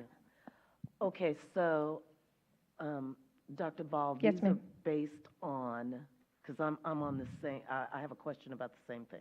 Okay. This is You want me to go based- back to that other slide? No, I Oh. want to stay at the 1 cent, 2 cent, 3 cent. Oh, okay, sorry. So this is being valued at a $200,000 appraisal of a home. Correct. It'd be a $20 per year increase. I would like to know why it wasn't assessed at a lower value, like a $100,000. To be honest, that would be like an average right now. Home costs has gone up so high. So we could definitely do those figures for anywhere between a $50,000, $60,000 home, $100 home. But right now, the homes No, are. that's not necessary. Okay. I just know that typically, we've made these assessments appraised at $100,000 value, but because the appraisals have gone up, okay. And Unless, Bill, you want to add something else? Yeah, I mean, $100,000 home would be $10, so it's $10 per So, 100,000. you know, I just think it would be good, and for the sake of transparency, that our community would know exactly what would be coming out of their pocket, because that's a big issue. Everybody is experiencing inflation, and to high degrees. So if they were to know exactly what this says, I think that would be beneficial. Sure. I mean, like We could give them more examples, right? Right. I mean, I think our average home this year, taxable, is around 173, 179. It's the 170s is the average taxable in the district. Okay. Thank you. Ms. Rodriguez, Ms. Eden has. Ms. Eden, yeah. I just wanted to share, you know, my area, when I say my area, I'm not just talking about my area I represent for Judson, but off of FM 78, right there at Ritterman and Foster Road, behind the McDonald's, there's a new subdivision that they're just putting in, and believe it or not, they go from $2 to $290,000, but they're starting at $200,000. Okay, and if you throw a match, you just threw it in your neighbor's Saturday house. So, and the resale values because of that, the resale values have gone up tremendously. Mr. Diaz. So to get a better understanding and make a more informed decision, the estimates that you provided us, by and large, were curated from catalog pricing, from actual assessments, from actual quotes. What I'm wanting to avoid is, no, not that, the actual prices for the line items. Because I want to make sure that we drill down to the best number and not overestimate, right? I know we're trying to be conservative. I just don't want to overly estimate and inflate it. So I guess give us some insight as to how these numbers were curated. And I'm gonna, while Helen walks up here to do that, and then I'll let her speak about that. I know that she tried various different ways in regards to some estimates, some contacts that she knows to try to get those best prices, but I'll let her give the specifics. And just to be fair, it's all the items. So technology's items, numbers, everybody's. Absolutely. Good evening again. So when we go out and we start looking at the different things that we need to do at different campuses based on assessments, whether it's internal or external, what I generally do is I go out to the consultants and I go out to the contractors, I go out to subcontractors. I go pretty much anywhere I think I can get some information because they have the real pulse on what's happening today, right? Now, I heard Matt say, you know, I'm trying to be conservative, and of course, I do have a contingency factor in there because the one thing I can't predict, even if I have numbers based today, is what the economy is going to do 6 months from now, 12 months from now, 18 months from now, right? And that's what makes it hard. Now, all the numbers that I have given you on the middle school, on the elementary school, the chillers, the boilers, site work, all that is based on actual bid projects that are happening right now across San Antonio, where I can extract the cost of fencing, the cost of excavation, the cost of concrete. The numbers I got for bulletproof glass and bulletproof film are actually numbers from vendors. So I do use those consultants and any vendor that I know and or contractor to help us. And they're more than willing to provide that service to us. So we utilize many different avenues to get those numbers.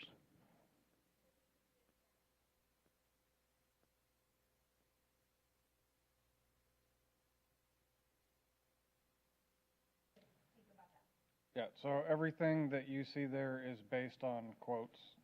either in a small batch quantity or what we are currently using. So like cabling and wiring.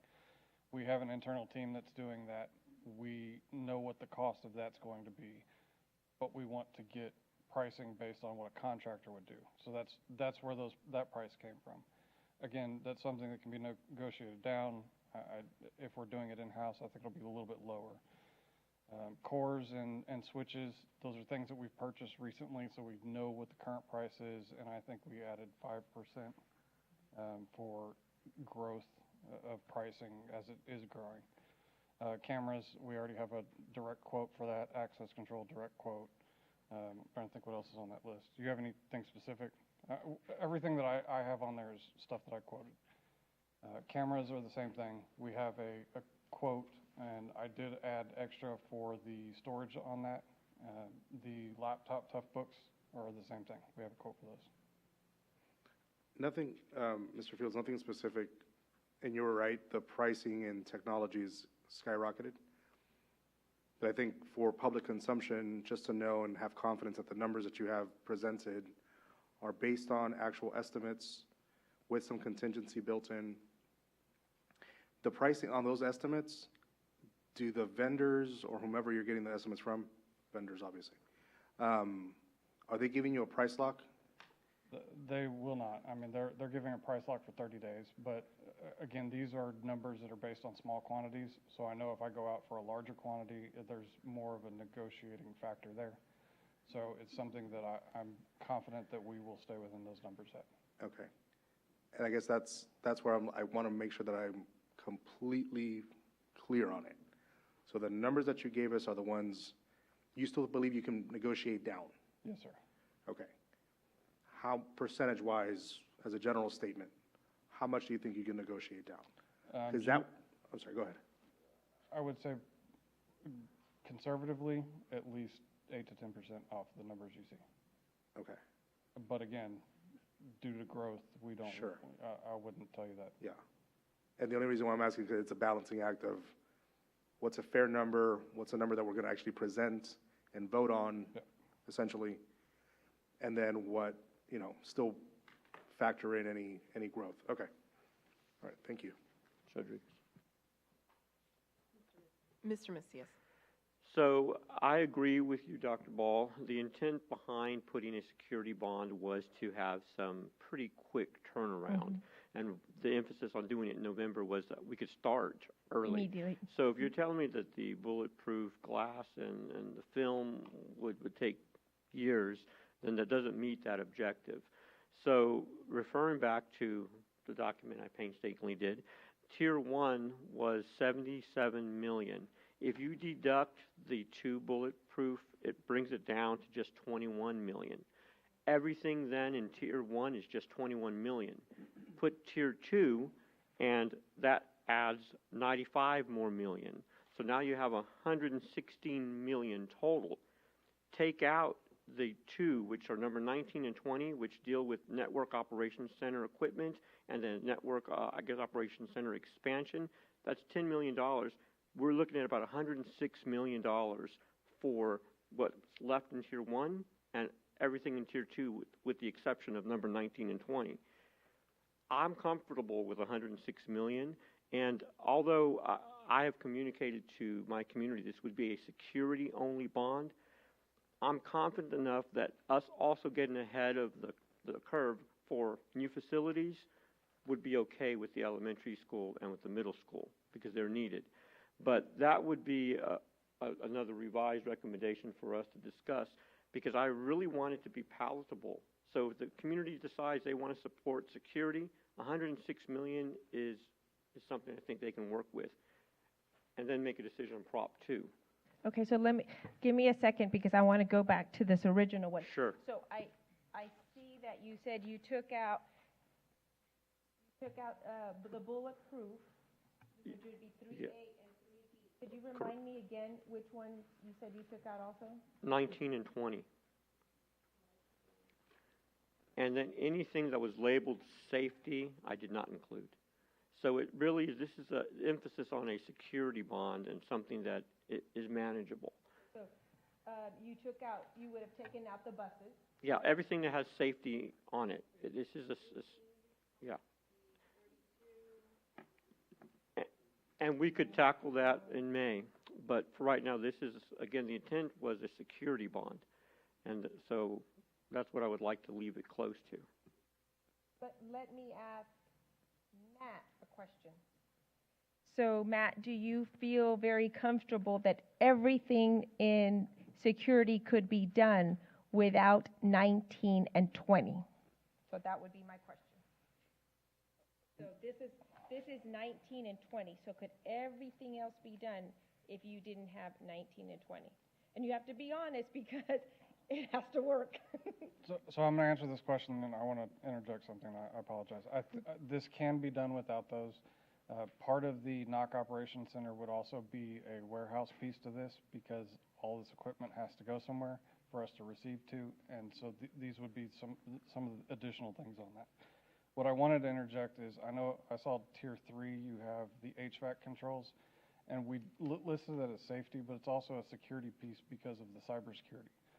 Think Target hack.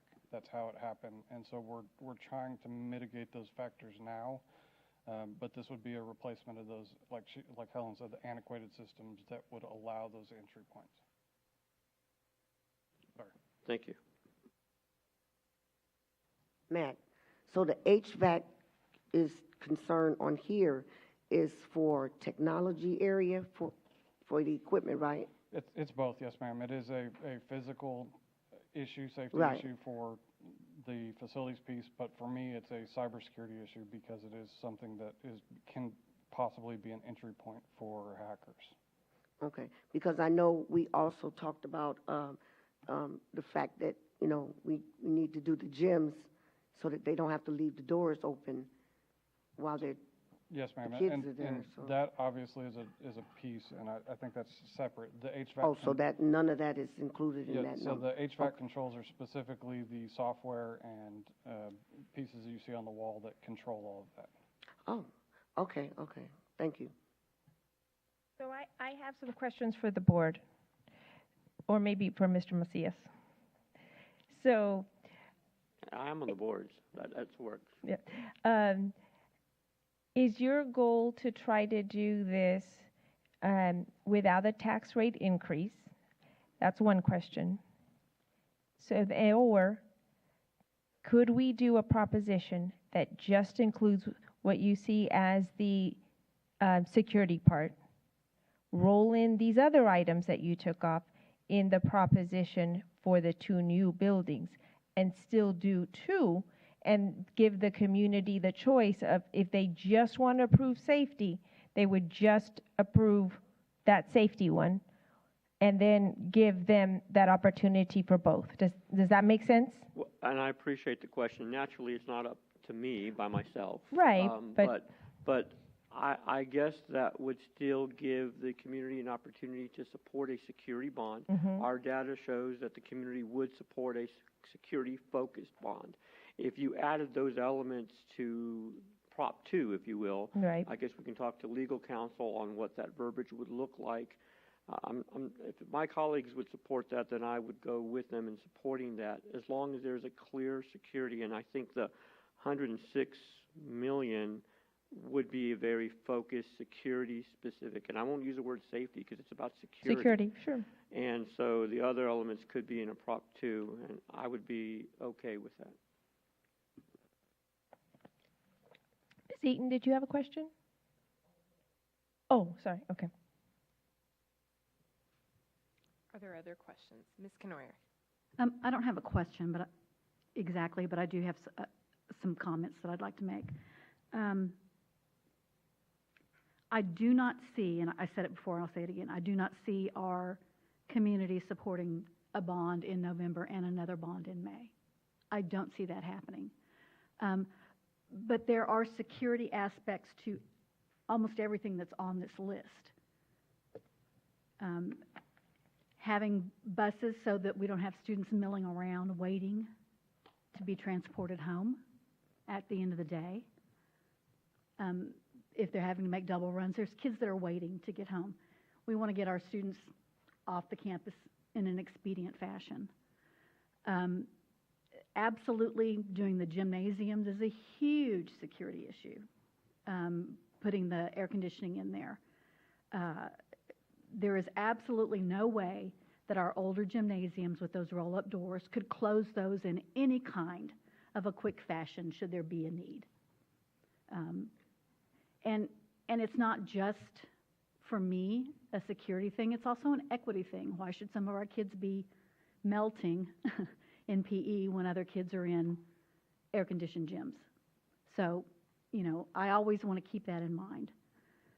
For me, looking at proposals, I can absolutely see almost all of this in a security bond.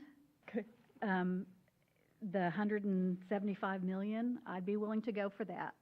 And then we absolutely need the campuses because overcrowded campuses are not safe. It's harder to keep them secure. You have more kids in a smaller place, and it's definitely an issue. So I would support putting this whole $345 million out there in separate propositions. Now, what I could maybe look at is if we broke it down, can we do a separate security and safety, or are those tied together? Can we do Prop A, Prop B, Prop C? So we could label it. These are all security things. These are all safety things, and then these are the campuses that we want. And so there's those three propositions where people could decide. And if we truly enumerate it and express, you know, why it's a consideration, I think that we could get that support. So those are my comments. Mr. Diaz. Ms. Canoy articulated that beautifully. So Mr. Macias and I had this conversation earlier, and as somebody who is an architect of solutions every day at work, one of the toughest things to have done is for a body to strip things out of a full solution, because sometimes, for example, myself, I have to trust that all these things are interconnected, required in some form or fashion, and I won't understand the dynamics of that. So I want to support all of these items, sans the 3A and 3B, but Trustee Canoyer made a great point, which is we should put it all out. If we can bifurcate it in some aspect, and council, I guess you can give us your recommendation in a second. Let's do that to allow the community to have the opportunity to support it, and then to decide if that is something that reflects or aligns to their values or however they want to make this decision. So I think that's the right approach. That's what I would support. That's it. I yield the floor. I'd like to take a chance. You know, we're all saying the same thing. I will support it as well, as long as it's proposition, you have a clear security one. I still would want 19 and 20 then put in the safety one instead of it being labeled security. That's the one that's... the network operations. Yes, and the I don't consider that security. And just so I feel better, but again, it's just me. I mean, the board... under the safety part Yes, of it. included in there, to Mr. Diaz's point. But I'm going to tell you, Dr. Ball, the thing that is concerning is, I try to connect with my community. There are other needs in the district that by not having a bond in May, which again was the expectation, this is happening because we need to have something for security. You are fitting these other things in, and I can't fault you. There are other needs in the district, but this is not a complete need assessment of what is needed for Judson. So by not having a May opportunity to address those needs, it's a disservice, because again, there are other things out there. So I can hear my colleagues talking about May not being strong, but again, we are in unusual times. I keep stressing that. This is not because we feel like it. This is needed. So if we have to address those other issues that we didn't get a chance to vet and talk through, we need the opportunity to look in May or maybe next November again. But there are needs out there. So I just want to hear your reply to that.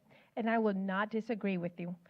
There are definitely needs, and I will not allow our students to go without what they need. But it allows me a couple of things. It allows me to finish all the projects that you just saw that were at 93%, see if there's any bond funds left from that we could use for those needs, and then prioritize them to see, is it something urgent that I need to come back to the board and do from fund balance, and is it possible because of the expense, or eventually we go for another bond. But I do believe that with these items right here, then we wouldn't need to go immediately May of 2023. But eventually, of course, we would have to, but it gives us some time to see what could we, from the current bond funds, and then also from our litigation, where we have those funds to use and to put those in place. So it gives us a little bit of time to come back to the board, but there will always be needs for our district. And I'll tell you, one of the most simple ones, and I saw this, I've seen this a lot, we have marquees that are now inaccurate in terms of the facility that is there. Absolutely. Ed Franz is no longer Ed Franz. Elof Middle School is Elof Steam. So those things need to be addressed, and so I would be very hopeful that we could do that for the community that are attending those campuses. So that would be something I'd like to see done. It's not on this package, but perhaps you said with extra funding that we get, we can lay a plan out for that. Right. So I appreciate that, and that's something we will focus more on. Mr. Diaz? I mean, and I completely agree with you, Mr. Macias, there are a ton of other needs that we know of tacitly, but we need a better process to identify it, vet it, have a full approach to it, and then work sessions at the board level to determine it, and maybe not have this, this sort of process. We're kind of at last minute.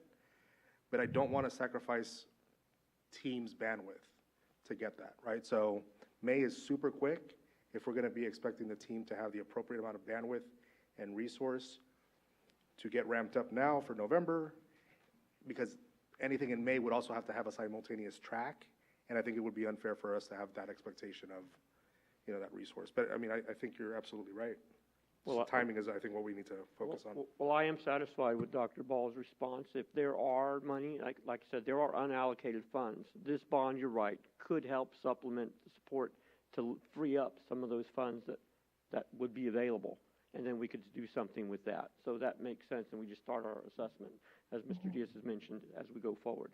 So I'm satisfied with that. And having two props was not my vision, but for the sake I do compromise. I think it's important. So let's do it. Just to be clear, I think what I heard is 3 props, right? Okay, just to be clear. And there might be more questions, and I'm certainly available to take those questions.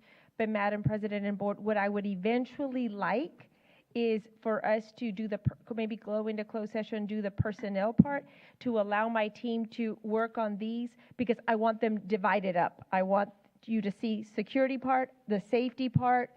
So I want you to see the 3 propositions with the total, give the team some time to talk with bond counsel. So if they could do that work and we do the personnel part, that would be great. Yeah, I was going to suggest going into closed session, but I do want to give anybody else, are there any other questions that folks want to ask in open session right now? Ms. Rodriguez, but if I could, Bill has a question to ask you so we know what to prepare. Okay. Are you okay with moving the HVAC controls into the security part? Okay, thank you. So we could take a quick break. Okay. So we are going to, let me get my script out just a second. No problem. So the board will now adjourn into closed session pursuant to the following sections of the Texas Open Meetings Act. I'm just going to read all of them, and because pursuant to Texas Government Code Section 551.074, discussing personnel, the personnel report, and updates including new hires, resignations, and administrative appointments. Judson Middle School Principal, Director of Secondary Education. Item 8B, pursuant to Texas Government Code Section 552.071, attorney consultation regarding potential legal issues related to district procurement practices and purchases, bond practices and expenses, credit card purchases, and district-wide systems by staffing, including central office administration, including superintendent. 8C, pursuant to Texas Government Code Section 551.072, deliberation regarding the purchase, exchange, lease, or value of real property, deliberation regarding real property. Item 8D, pursuant to Texas Government Code Section 551.071, consultation with attorney regarding legal issues concerning a possible bond election. And 8E, pursuant to Texas Government Code Section 551.074, discussion regarding board members and superintendent's duties, roles, and responsibilities as related to a possible bond election. The time is now 9:26, and we will be going into closed session.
All right, the board will now reconvene in, we're good? Okay, the board will now reconvene in open session. The time is now 11:05. No final action, decision, or vote was taken while the board was in closed session. We're going to pick up our agenda on item 6B, consider and take possible action regarding approval of the submittals for requests for proposals 22-15 voter opinion survey services. Yes, Madam President and board members, we put out an RFP to request proposals to get a survey done for our community. We had one company that submitted the proposal. It's called Baseline and Associates. We did contact another surrounding district that used this service, and they were very pleased with the service. We also contacted them to ask them just general questions in regards to timeline, how they could assist us, how they could support us. We do feel confident that this would add to the strategies that we need. So I'm asking the board for approval to move forward. What is the timeline that they would be acting on? Like, when would they be able to get the information by? We would start immediately. We were hoping that the board would approve this. We'd have a Monday morning meeting scheduled with them, develop the survey within a week, then administer it, then hopefully it'd be about a 4-week process. Okay. From start to give or take. Any other questions? Ms. Pichelle. And for the sake of sounding too elementary, Dr. Ball, what kinds of things would be asked on this survey? Sure. Some of the strategic things that would be asked is wording that on what they would support for a bond, what are they in favor of, what are the community looking for, what are they wanting from us, just to try to get a pulse in regards to what the community feels are our needs.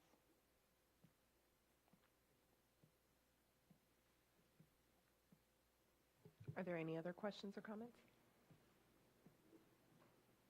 Motion to approve the aforementioned contract.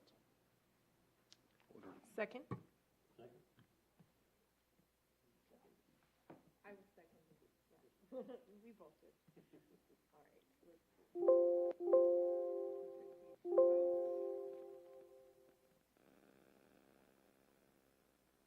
All right. Item 6B passes 7-0. We'll go on to 6C. Consider and take possible action regarding approval of revisions to board policy FFAC local wellness and health services medical treatment. Yes, I think everybody knows that we recently got a new director for health and wellness, and she's been looking at all our local policies to make sure that our local policies match with our local practices. And what this would do was to have our practices and policies align in regards to giving medication to students.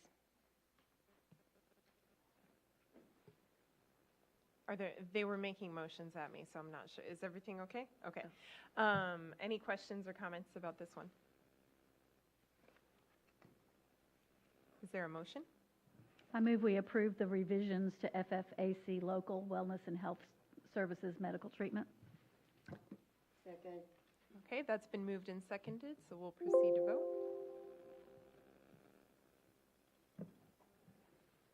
Okay, that 6C passes 7-0. We'll go on to 6D. Consider and take possible action regarding approving the endorsement of candidate for the Texas Association of School Boards, TASBY Board of Directors. I believe we received a yes, ma'am. one-pager. And there is only one candidate. Okay. And if there was a handout that was given. Okay. Thank you. You're They're welcome. everywhere. Oh. So many papers. Okay. Is there any questions or comments about the candidate? I move we approve the endorsement of Robert Westbrook for the Texas Association of School Boards Board of Directors. Second. Okay, that's been moved and seconded. We'll proceed to vote.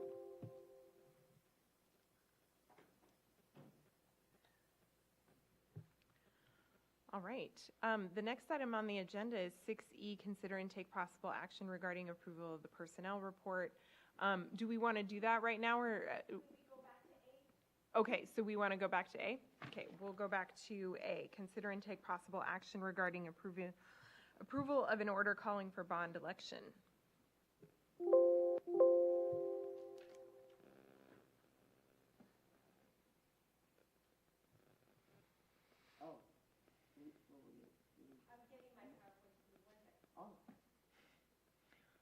We're not ready to vote yet.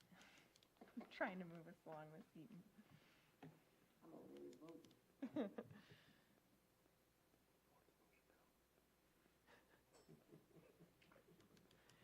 think we have to have a dollar amount in our motion language.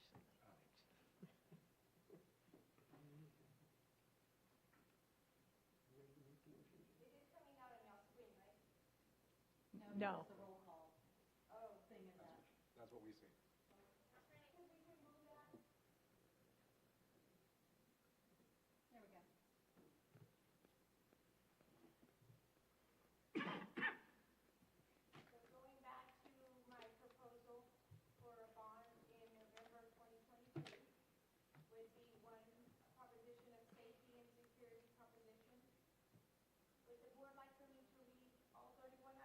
No.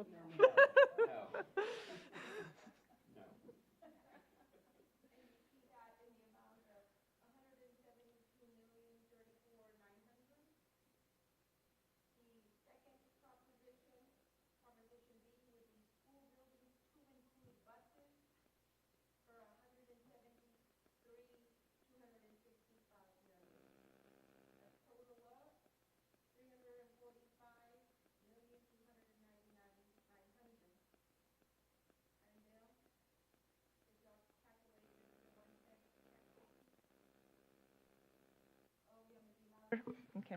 Oh, somebody turned it off, sorry. Now that's better. Y'all want me to repeat that? Okay, let me try it again. Maybe we need to for the. Okay, sure. So this is the recommendation for November 2022 bond, safety and security proposition, 31 items in the amount of $172,034,900.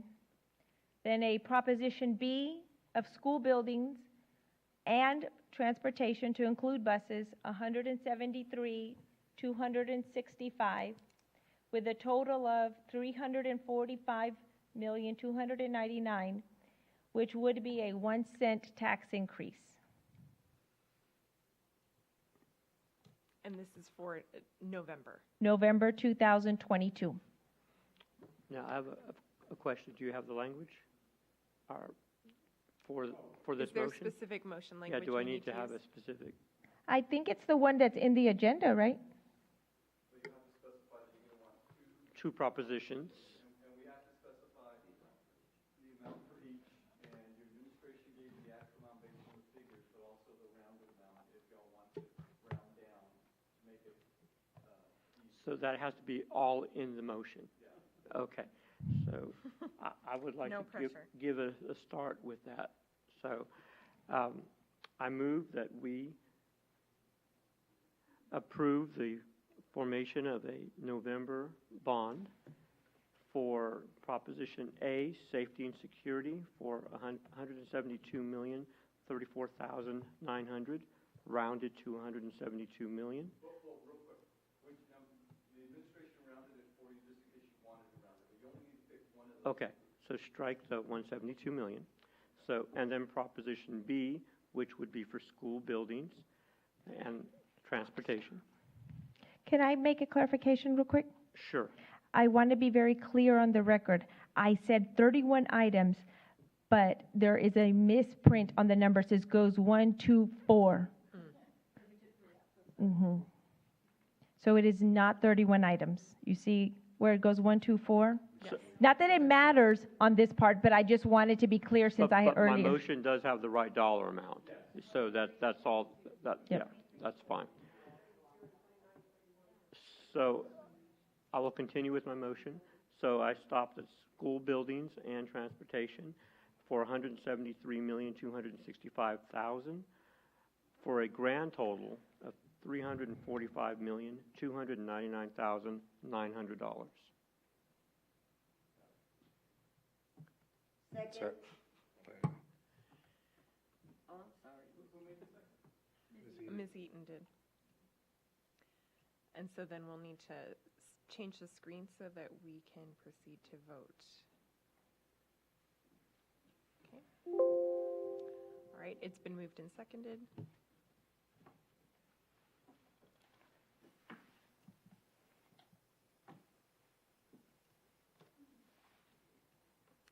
All right, the motion passes 6-1 in favor of calling a bond in November.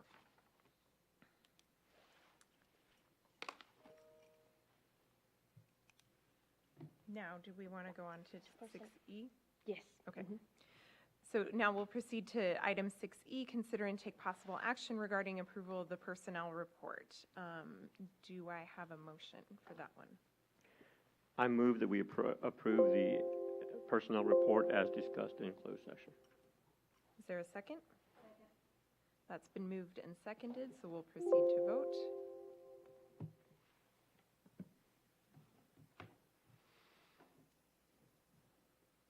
Okay, that item passes 7-0. And we'll go on to discussion items and reports. 7A, Statement of Impact submitted by Texas College Preparatory Academies. Dr. Ball, did you want to say anything about this? It's just the normal things that we get for a charter school. Okay. Any comments or questions from the board? Okay. We'll go on to 7B, update on board training, conferences, events, and board committee updates. I'll go down and call on each person. If you have an update about any of these items, you can let us know. Ms. Pichelle? This is B. Yes, yeah. So if you have any 7B, any updates, sorry, any updates on board training, conferences, events, and board committees? I would just like to commend Coach Corrales for the exceptional summit that took place on, I think it was Tuesday.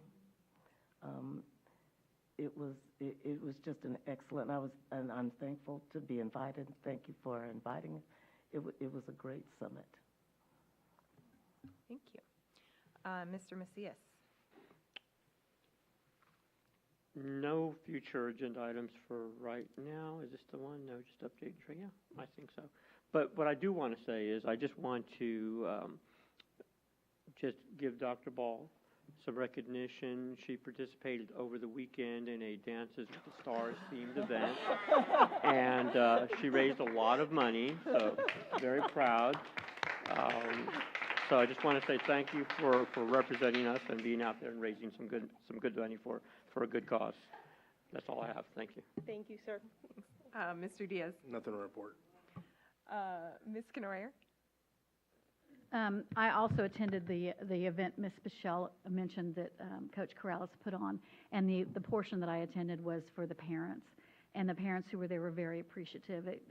The gentleman who spoke gave the parents some really good thoughts and ideas on how to help support leadership in their students and how their parenting can be improved. And so the ones who spoke to me said they found a lot of value in that. So I truly commend you, and the speakers were excellent. The other thing that I have is that Mrs. Rodriguez and I served on the safety committee. It's not a board committee per se, but it was the initial meeting to look at our safety plans and make sure that we're all in accordance with what we're supposed to be doing, and to come up with a plan for what the committee is going to do overall. So it was just the initial meeting, and I don't want to give a whole lot more details on that. Ms. King? Nothing to report right now. Thank you. Ms. Eaton? This is for future agenda items, too. If you'd like to, yes, you can. Yes, I would like, if we, what? It doesn't say that. But you can absolutely submit agenda items according to our regular process and anytime during the month. Okay. Well, Did it I would get like dropped for off? us to be off I on think it voting got, day? I think it got, So that the schools struck are out. not open? I don't know how we work that. If we can switch one of the, like, teacher training days or something, so that the students are not there? Right, wasn't, I Or is it on here already? You were talking about right, but I had a calendar, did I forget it, or I did not make it on here? I mean, we're already gonna do it, is that what you're telling me? No, ma'am, so what I meant to say, so on M, we are taking Juneteenth off and May the 25th off, but I'm also going to look at what you're requesting in regards to the November date. So what we had, and I don't know if I could share all this right now, right? No, I mean, if you guys are looking into it, I won't. Yes, I won't I'll leave it like that, I'm looking into Okay, it, and I'll get back to you. Okay, but so you want me to fill out the form and do, No, I'm already looking into it. Okay, Yes. and then the other issue, I'll just fill out the form. Okay. And it's about registration Yes, ma'am, and the system. yes, ma'am. We shot both our feet off. I feel like I got nubs. Other than that, I'm signed up for, TASBY training that'll be here in San Antonio again. That is on there, right? Yes. Mhm. Okay, I'm confused, okay? Yeah. So we have that coming up. Yes, ma'am, and I'll Okay. get with you on that. Okay, thank you. Madam President, I do want to just let the board know that on your Friday notes, you're going to receive an invitation for CRAZE training. Everybody in the district has been going through CRAZE training, so it is not required, but I thought the board might want to see what we've all had to go through. It stands for Civilian, let me look it up, so it's late, Civilian Response to Active Shooter Training. It will be loud. But if you all want to come to some of it, part of it, none of it, it's fine, just wanted to offer it. Thank you. You're welcome. For training, I'll just remind the board, and this is a reminder to myself, that I need to complete the TEA required training on safety. Okay. So I'm not alone in not having completed it yet. And I think on board committee updates, we are doing some restructuring of those committees. I think we talked about that during the most recent board training. But if people haven't watched the recording, that it's not getting rid of community committees; those will still exist, and there will be board committees, which will also be posted, correct? And so can be attended by the public as well. So those are getting underway. Okay. And so those will be getting underway in the next couple of months. Yes, Ms. Eaton. I was trying to sign up for, what was it? It was one of the trainings that we're supposed to do, and it's asking me for a Canvas number. That might My be a question Canvas for Betty. Like a campus ID number? Canvas. Canvas? It's saying I have to enter my, I'll talk to Miss Betty. I'll give it to you. Thank you. I wonder which one.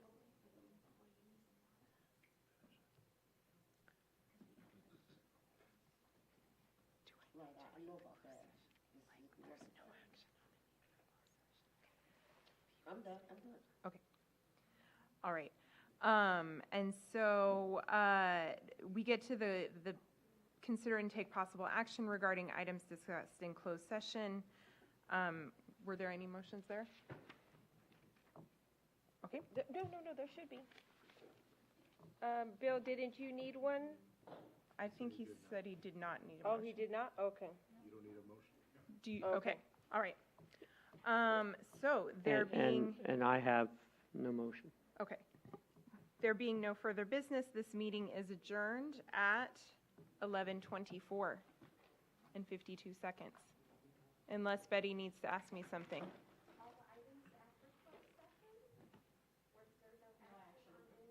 There was no action on A. On A. We did that. We voted on the personnel report already. Yes. Okay. Thank you. So we're really adjourned now at 11:25.